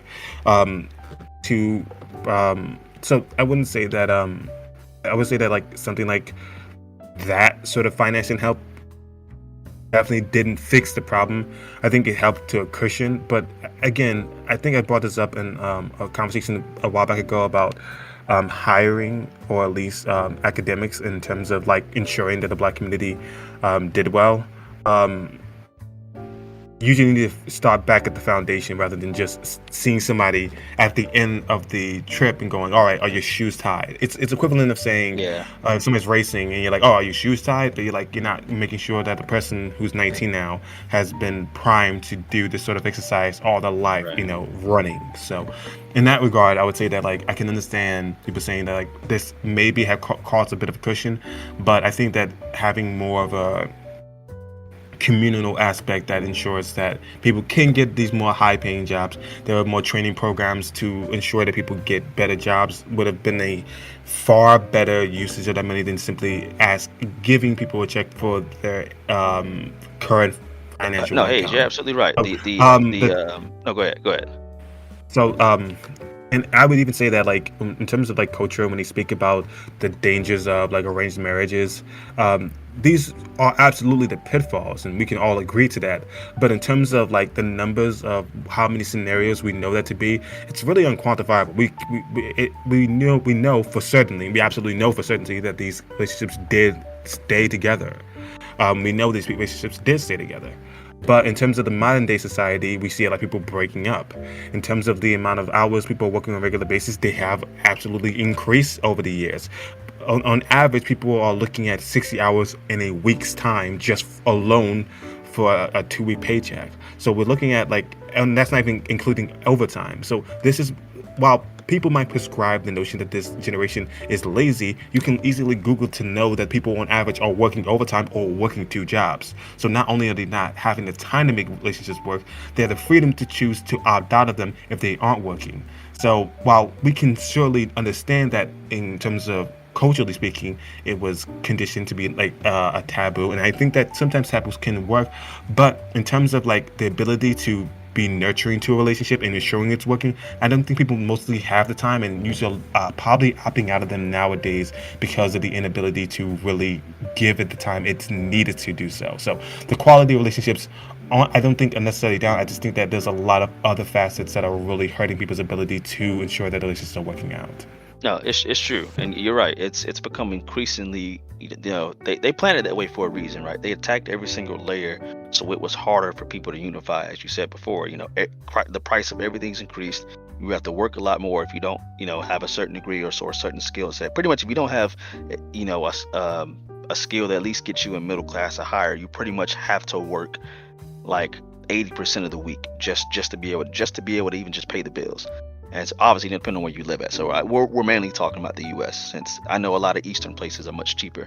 But yeah, that's absolutely true. They've made every facet of living harder, because if it's harder to just live, how do you expect to also, get a partner and live? Which is why when you do get a partner, you both have to work. So now you can't even if you want the traditional type of relationship, you can't have that until one of you learns one or two skills to push that threshold, but not enough people have the time or can, and it becomes a huge bottleneck, and every layer of that contributes to this huge bottleneck. And until we kind of fix that issue, that problem, a lot of this is just going to get worse and worse and worse as time goes on. So yeah, I would absolutely agree with that take, Hayes, for sure.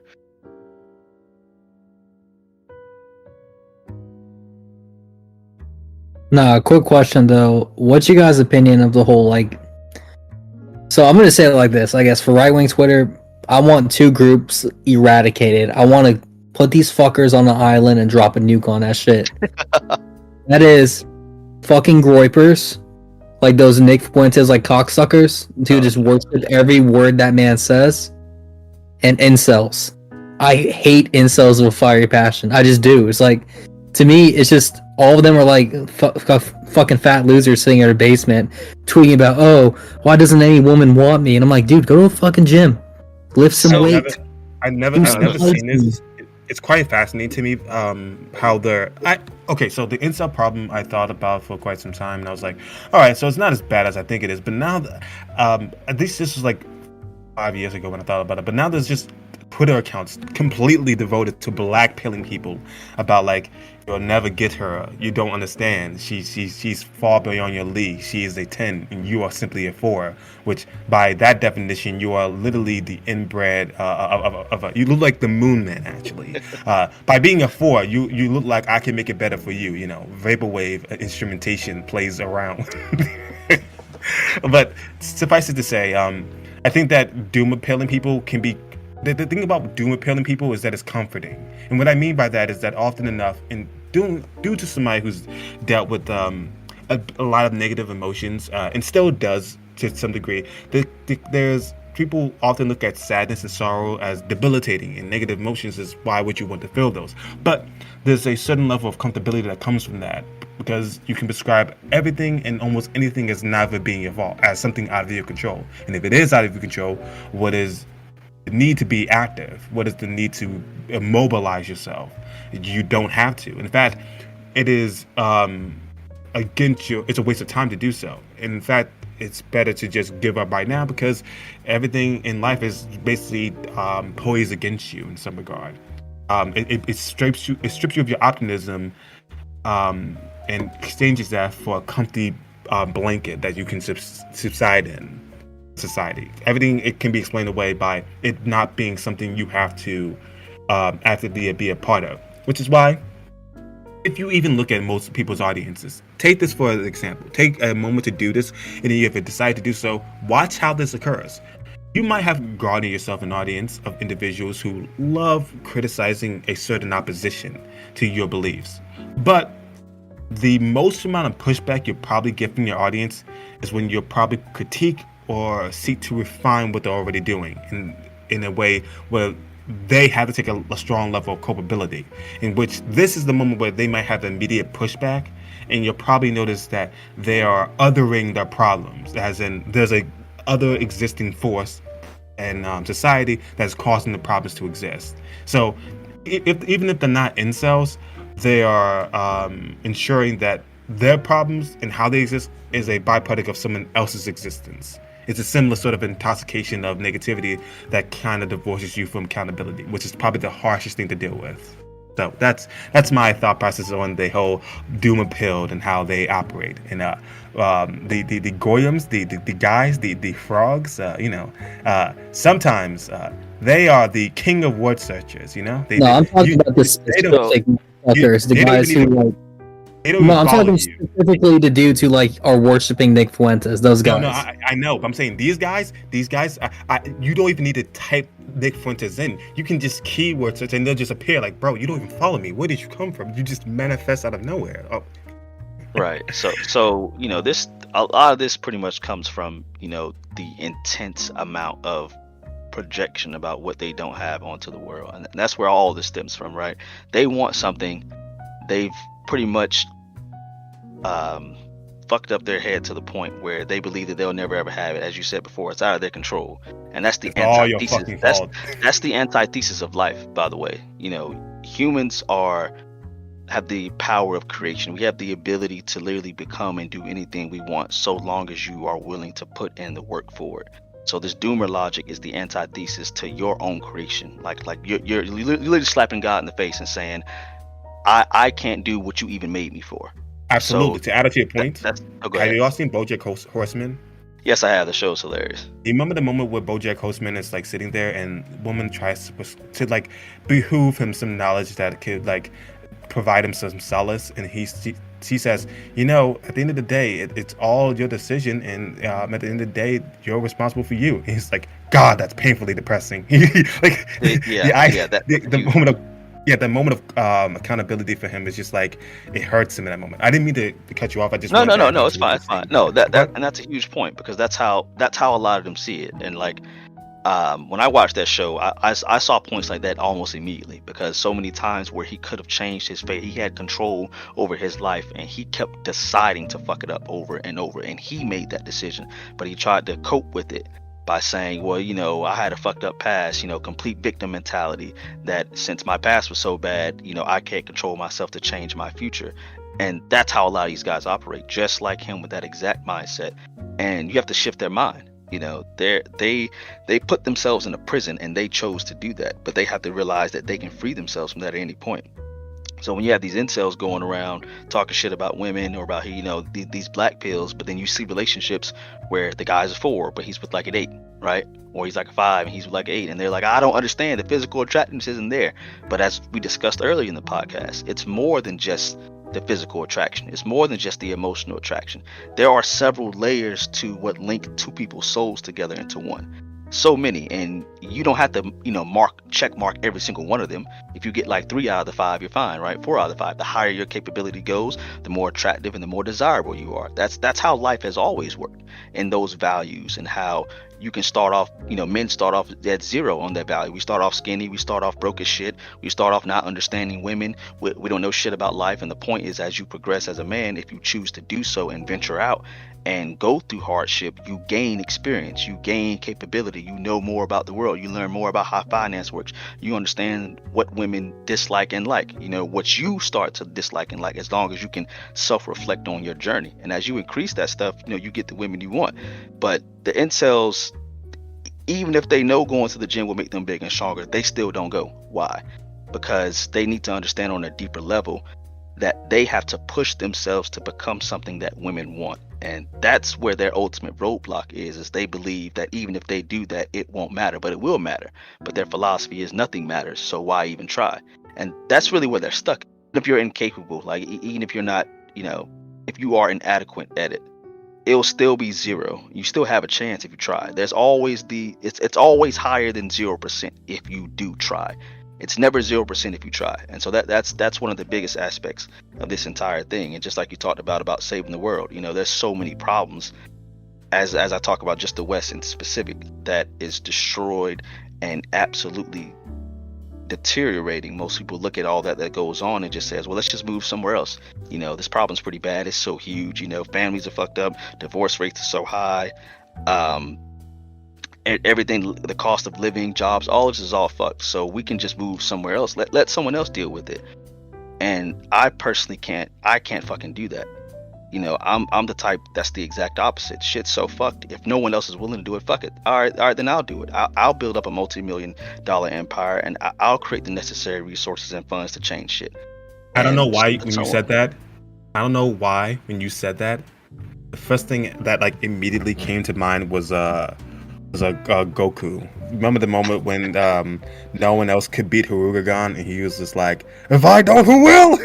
Yeah, no, that's exactly how I fucking feel. And I found a couple other people with that same mindset. But if everyone puts shit off over and over and over, the problem is the infestation is going to increase. Imagine you're in a house and you pretty much can't leave the house, and there's a corner of maggots there and they're growing and growing. Well, let's just move to another section of the house. Let's move to another section, over and over and over. At a certain point, it's going to take over the entire house. At a certain point, it will be fucked, and that it may take 20 years, it may take 50, it may take 100, it may take 500.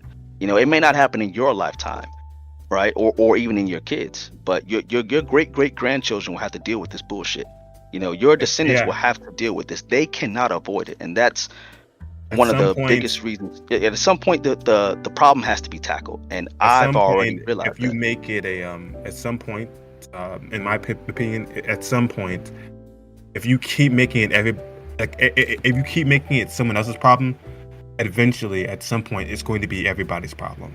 Right, and that philosophy is what me and my group are founded upon. Is that I care too much about human life, not just my own people, my own bloodline, because I could potentially do exactly what I plan on doing and just going and just taking my resources and millions and just fucking off. So saying, fuck it, I'm chilling, my family's chilling, we're good for the next 1,000 years, fuck everybody. I could do that, and I understand why people do, because it takes a lot of mental and emotional fortitude to take on the world. It takes a lot to take on the amount of projection and hate and jealousy, and a lot of people aren't built for it. We have to be honest about that. A great deal of people cannot handle that. Hell, I mean, they already can't handle a breakup. They already can't handle one death that goes on. They can't handle a bunch of hate messages on Twitter. So I can't expect them to do what I plan on doing, and I'm fine with that. I at least expect people to back me up when the time comes for me where I do need help. I expect people to, or I at least want to, people who are on lower levels who can't do what I do, I expect them to help me while I push the world to help them. It needs to be it's cyclical. I need them to help me so I can help them. That's at least enough for me, for you to speak up, for you to be on my side, for you to help me when the time comes when I need it. But I don't plan on doing any martyr thing. I don't plan on doing shit for people that don't care, that don't give a fuck. But it does need to be done. A change needs to happen. Someone needs to make it happen. And if no one does do anything, there is a point of no return. People love to talk about there's always a chance. There will be a point where we can't go back, where it can't be stopped, where certain individuals have succeeded in what they've planned for the past couple hundreds of years. It can happen, but it can be stopped. There's still a chance. It's still there, and if enough people get together, we can change that. But I need to be able to get to a point where I can let people see that, where they know, and that's the biggest hurdle at the moment. But we'll definitely get there for sure. If you could you elaborate a bit more on what is the longhouse? You hear that around every now and then. Can you touch on that? Well, okay, so look, I'm not super right wing, so I'm not too sure what it means. It from my understanding, I guess from the way I see it is that men have gotten they've cut themselves to the point where they pretty much bend over to women, or rather, society's beating them down to the point where their masculinity is so eroded and they're just completely and utterly feminine. At least that's from my understanding. You two would know better since you're in that sphere, but I think that's what that means. Is that the patriotism, the individualism, what made specifically what I think when they talk about long guys, they talk about white men specifically, that y'all used to just do it all and adventure and explore, and now you're at a point to where you're castrated completely, whether it's due to society, whether it's due to a woman. There's a lot of layers to that, but I assume it's pretty much just self-cucking to where you are no longer a man anymore. And you can correct me if I'm wrong. No, I asked you because there's actually I know pretty little of it. From my knowledge to as much as I learned, it's described in the sense of being you ever seen Fight Club? Yes, I have. Great movie. You know how the opening scenes, how the narrator, the main character, just kind of going through these very monotonous, consumer-based lifestyle emotions, wake up, go to work, come home, buy product, go sleep, repeat. Right. That's how it described to me. The sense where you're just bored and we're not accomplishing like you say yourself. Our fucking ancestors conquered and did shit like that. What are you doing? Right. Sitting your ass on Twitter, it's stuff like that. No, that's also a good point too, by the way, because a lot of people have this notion that so many millions of us were all conquering and doing shit, taking over land. To be honest with you, the vast majority of people back then were peasants. There was only a small subsection of people that were knights, or that were going out conquering, or that were defending the village, and that were fighting, the tigers and bears, the hunting. That was actually a small subsection, which makes sense because those men fostered children who also did the same, right? When you look at society as a whole now, vast majority of people literally are just on social media all the fucking time. They're watching a shitload of TV. They're on their phone all the damn time. They're not progressing in life as they would a video game. They're just consuming.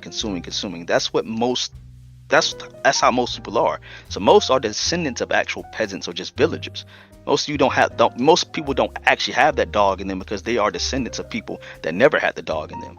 But that doesn't mean you can't have it. I've told people before that if there are certain pivotal moments in your life where that shift can change. Any peasant, every man starts at zero, obviously, who's not born into financial wealth, or if you're my son, you won't be born that way. But for the majority, you're born as a zero, you're born as a villager, you're born as a peasant. You can ascend to any single point as long as you put in the work and you gain the mentality to do so. So even if you are a descendant of peasants, you can do the work to make sure your family are now knights, right? Or now landowners, or politicians, or kings. Like you have that option so long as you are either mentored to understand it, or you come to that understanding on your own. But you don't have to be a great point is that you don't have to be what your bloodline was. My parents, once again, the majority of my parents were broke, poor, right? I can be the change for my entire bloodline. You could be the change for your entire bloodline. You can change that entire cycle at any point, at any time, so long as you realize you can do that. And that's a component that people miss out of life entirely. They think their circumstances and what's happened for the past 400 years is just what it is. That's how it has to be. So that's why the slavery victim mentality pisses me off so much, because I'm also a descendant of slaves too. I've never been in middle class ever, but I can change that. It doesn't mean that has to continue to happen to me. My parents used to beat me as a child. I don't have to do that to my kid. I understand human nature far better than both of them, and I don't have to follow in those same footsteps. You can change shit at any point. That's the great part about human nature, about your soul, is that you can literally do fucking anything so long as you recognize that and you're willing to work on it.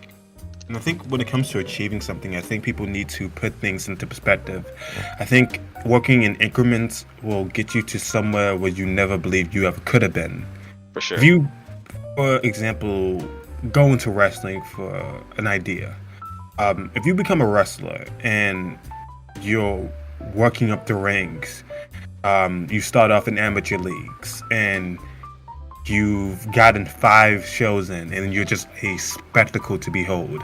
You eventually get yourself on Monday Night Raw. You're getting viewership and you hold the title. You actually hold the title, the belt, and you're loved by people. You got commodities, you got action figures, and you have a respectable legacy that's spanned, let's say, 15 years. Now, for most of y'all would say that's a respectable legacy if you were a wrestler, right? Yeah. But if you went into that major or just into that field with the desire to be Dwayne The Rock Johnson, or the next Dwayne The Rock Johnson, you would ultimately feel like you failed no matter how much you accomplished. And I think that sometimes that's a bit of a poison to people. That idea of, I'm going to try to be. That's why I think if you ever living in people's shadows, basically, right. the prior generation. Yeah, and that's a part of life, right? That competitiveness, that's why the participation trophy era is so fucking detrimental to men in actualities, because there is a winner. There is someone that reaches number one. You have to compete. You don't have a choice. There's always going to be a guy trying to get more money, trying to get more women, trying to run this business, trying to outcompete you. And so that's a harsh part of reality that you do have to recognize. It's real. Not everyone is going to make it to that one top position, and that's how it is. But that doesn't mean that's all that's there. That even if you come in second or third, or you never reach that point, there's still lessons along the entire way that can be transferred to something else. There's always something else to be done, and obviously you still got to be realistic. You do grow, you do get to a certain age, and sometimes you won't be able to do the stuff you were trying to do 5 years ago. But that stuff can be transferred. You can move all of that and work on something else as well. But I think when people have that, well, since so many people are trying to do this and they aren't gonna, they don't succeed at it, what's the point of me trying? But you could be the person that does succeed. You could be and that I think outlier. that, and I think that what hurts you the most is that sometimes you compare your success to other people.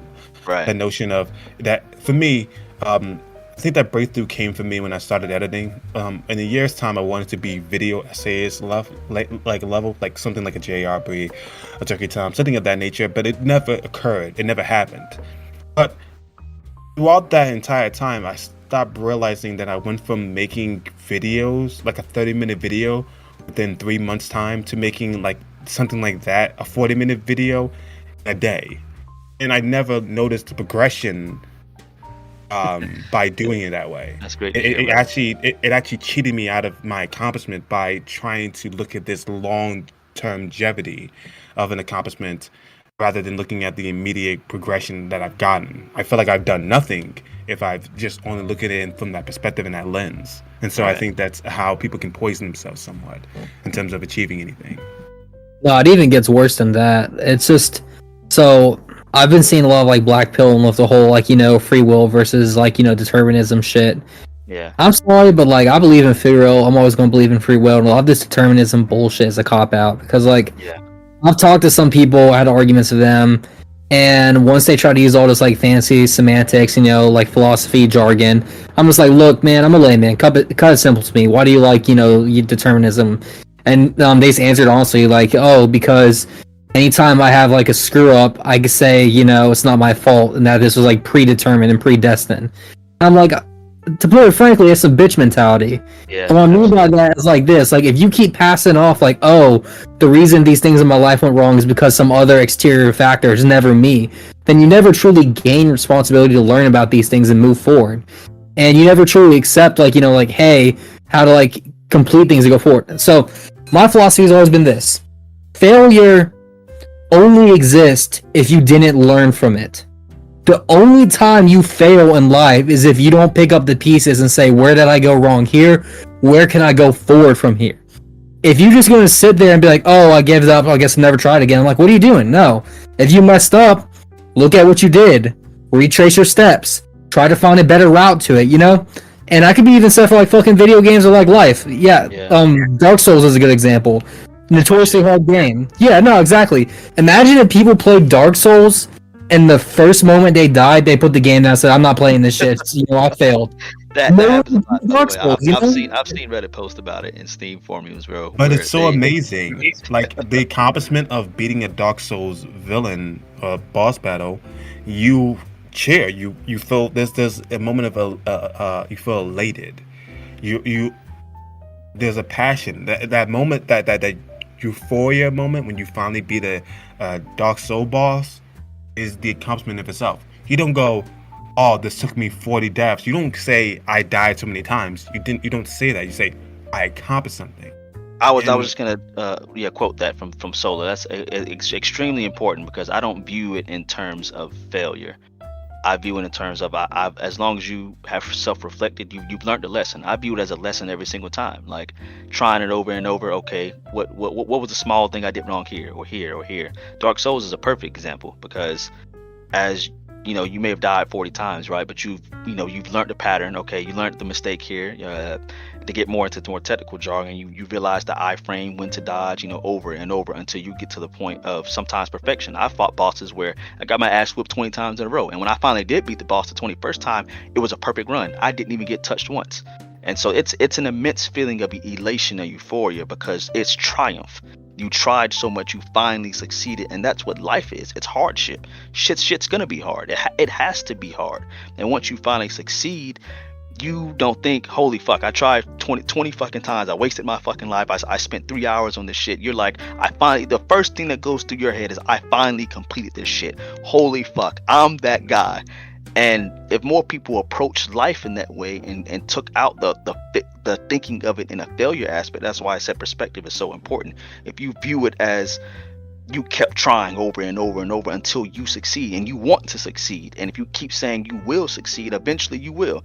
Obviously, there are some areas in life where you may be physically incapable of doing certain things, and a realm of realization, of realism has to be there, right? You can't be delusional about life, but you should be optimistic about it. You can't And be a midget and go to the MMA. Probably, right, probably, right. probably. You can't. Gauge, No. just engage in realism just a bit there, just. But Right, No, this right. could be even Rafiki apply says to the something. gym too. Like the gym could be doing this shit as well. Like you hitting the PR or some shit like that. You know what I mean? Or you trying to like gain some weight on there. You fail in lifting weight, and you just give up. Like, what's the fucking point? Right. Like, yeah. But sorry, Hazy. What were you saying, man? But I think one of my favorite movies I watched recently again was Lion King. And Simba is dealing with this dilemma of feeling the guilt of his father dying. And he learns a new way to live, a principle to stand by. Kuna Matata, it means no worries for the rest of your days. Basically, he is able to divorce himself from his past and all the things that plague him. But at one point in the movie, he says, "You said you would always be there for me, but you're not, and it's all my fault." And Rafiki appears before him and smacks him over the head. And he said, "The way I see it, you can either run from it or learn." And he swings again, but Simba dodges. And I think that was a great moment within the movie, simply due to the fact that, yes, failure is bound to happen. Trauma could occur in life. And mistakes can be made. But the worst thing to deal with, the worst thing that could happen from a mistake or failure is to allow it to simply be. Not to learn from it, not to ascertain knowledge from it, not to take anything away from it. Just to hide or run from it. And I think that was like an amazing moment for the movie, because that's a amazing gem. Because he's like, all right, so what you gonna do now? And it changes his perspective on like what he should be doing. Right. He ought to The be question, doing. the question, what are you going to do about it, should be Yes. raised every single time. And we could even go back to like men who have heartbreak, right? A lot of men who when you do go through heartbreak, a lot of men go one or two routes, right? They either go the complete left route of having utter disdain for women, partially hating themselves, blaming themselves for, or blaming the woman for everything that happened, and others go the opposite route. Someone like me, like after my first heartbreak, rather than lash out and get super emotional, I literally meditated for like a couple days straight, and I just thought about and I just self-reflected immensely on every single aspect of that 8-month relationship.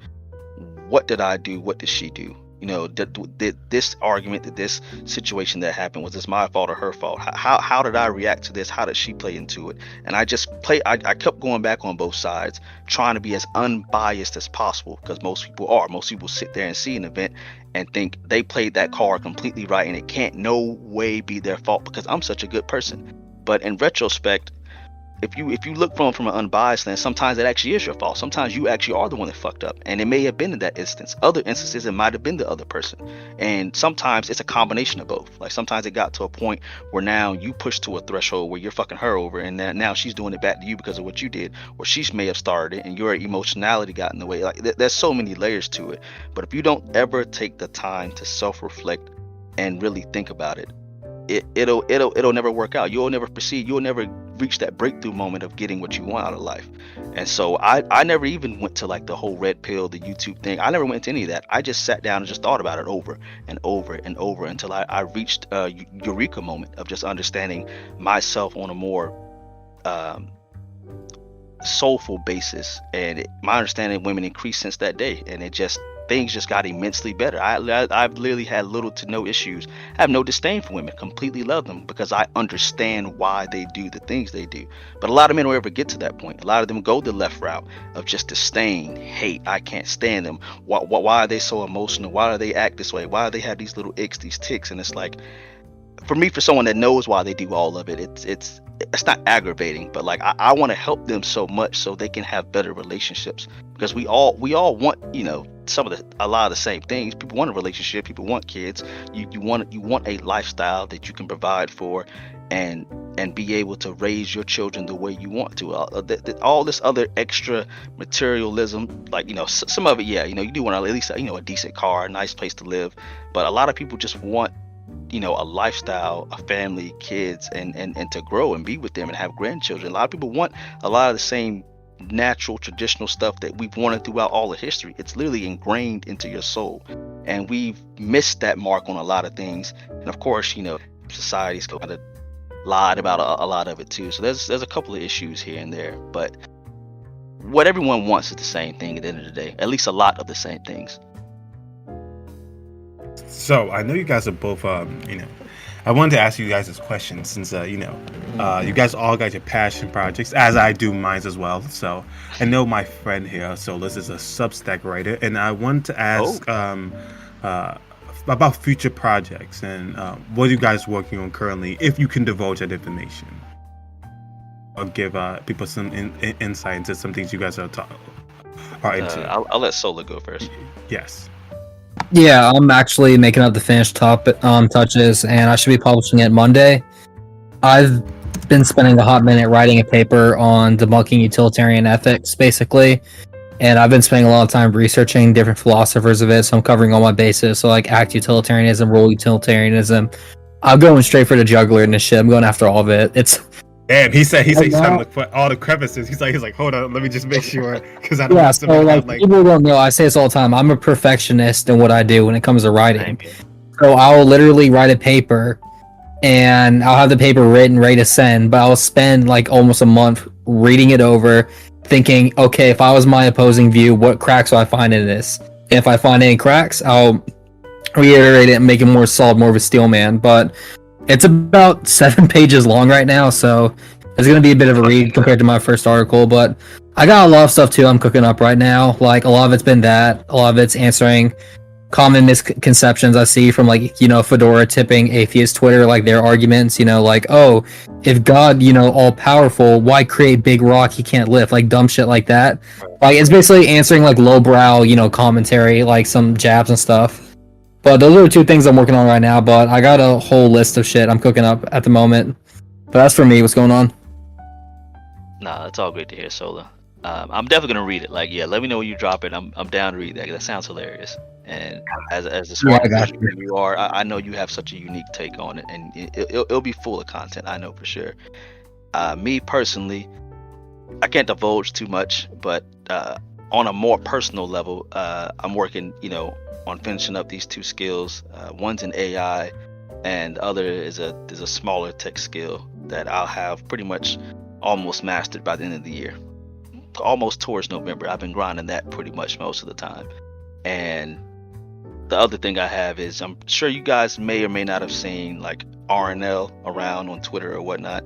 So that's another thing that I've been working on with the group of boys. Can't divulge too much of that either. But we definitely plan on some super huge big goals and aspirations of just complete takeover, which is all I can say at the moment. But everything's going smooth. It's going well. We're taking our time. We're being very meticulous about how we want to approach things. But yeah, man, all in all, everything's going swimmingly. Okay. And as for me, as usual, I am continuously putting my video essays in incubation, but in terms of a video I'll probably have out within potentially November will probably be The Incoherency of an Honest Liar by Dave Chappelle. So look forward to that. It's a very fun thought experiment I've been really thinking about for quite some time, and it was one of the things that stomped me to the point where I had to artistically weave together a script and a video about the subject matter. So that's what I've been working on. That sounds hilarious. Hey, question real quick, TeN. Oh no, that's what's it called? Correct me if I'm wrong. I know Respawn, I think, is the account name, but I was laughing at shit. Yeah, it's Horomatics, right? That's what RNL is. Alright, let's just double check. Yeah, I'm looking forward to like reading into that shit when you're cooking with it though, because that shit always has me dying. Yeah, we're I can't say, so there's so many guesses. Look, I can't tell you this, bro. I can just a little bit. You will not believe the amount of DMs we've gotten about what the hell RNL stands for. It's absolutely hilarious. Like, we've probably gotten over like 100 guesses at this point. But yeah, we're definitely cooking up something, not just for the TL, but for we have huge goals and aspirations. and we definitely will not let you guys down. And it will. I promise you, it'll be worth the wait. It's something that no one else has done ever, and we'll be the first ones to do it. So Are you guys looking to be the next Bronze Age perverts, if you will? You'd be the next one of him. The next? No. We don't live for the takeover of other men. We plan on transcending everyone. Like the Tate, Elon's brand, all of it, complete and utter domination. And I've assembled the greatest team ever. Hey, I respect that. Don't forget us when you guys get famous. Hey, but... no. I plan on taking care of the people that have helped me on my journey. So trust you will be rewarded handsomely. I got you. Nah, appreciate it, man. Hey, TeN, we're gonna be wrapping up the podcast soon, but is there any accounts you want to give a shout out to? Definitely, be like, recommend these boys. Yeah, what can they find you at? What if they want to dox you and find out where to get your valuables? What would they find you at? So I mainly just run Twitter. I don't have. Well, I do have one other social, but I can't talk about that. That's on the side. But yeah, you can definitely find me at TeN_Orochi on Twitter. Part of the huge RNL brand, so always my boys, not Reese Bra, Jacob, can't remember the rest of his shit. Silver Bullet Gallagher, he's another one.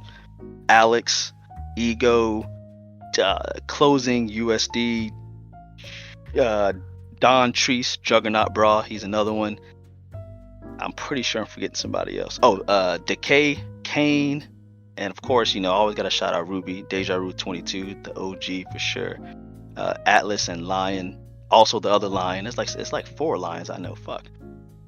Frazzle Dazzle is another homie as well. So yeah, I've gotten quite the team. Follow any of them, every single one of them. You will not miss out on content. They're super inspirational. They're gonna push you forward 100%. And that's about all I got to say. Appreciate you. And Solas, just let people know, if obviously you can find Solas at his YouTube. Do you have a YouTube channel, my guy? Have you made one? Have you made one yet? Aside from the Coliseum. I have a YouTube channel right now, but all I've been posting is my formal debates. That's something I didn't really bring up, but for people interested listening in, I do, besides podcasting, running a Substack, I coordinate, moderate, and host formal structured debates. So if you are ever interested in getting into an intellectual spar with someone in a formal structure, you'd hit me up for that, basically. But that's what I do inside. I love that shit. That's content I post up on YouTube and stuff like that. But you could find me, go on my Twitter account or my link tree. You have all my ads there. But most of the time, just type in Sola Requiem, and then my account's going to be there. And as for I'm known as Hazy Dialects. Hazy Dialects on Twitter and Hazy Dialects on YouTube. These are the 2 places you can follow me. Do not add me on Discord. I'm going to look at you as a scathing roach that came out of nowhere, and I'll block you immediately. But beyond all of that, this has been another episode of Requiem Radio, and you've seen us all in HD. Thank you for watching, and until next time, we're going to talk again. Yep.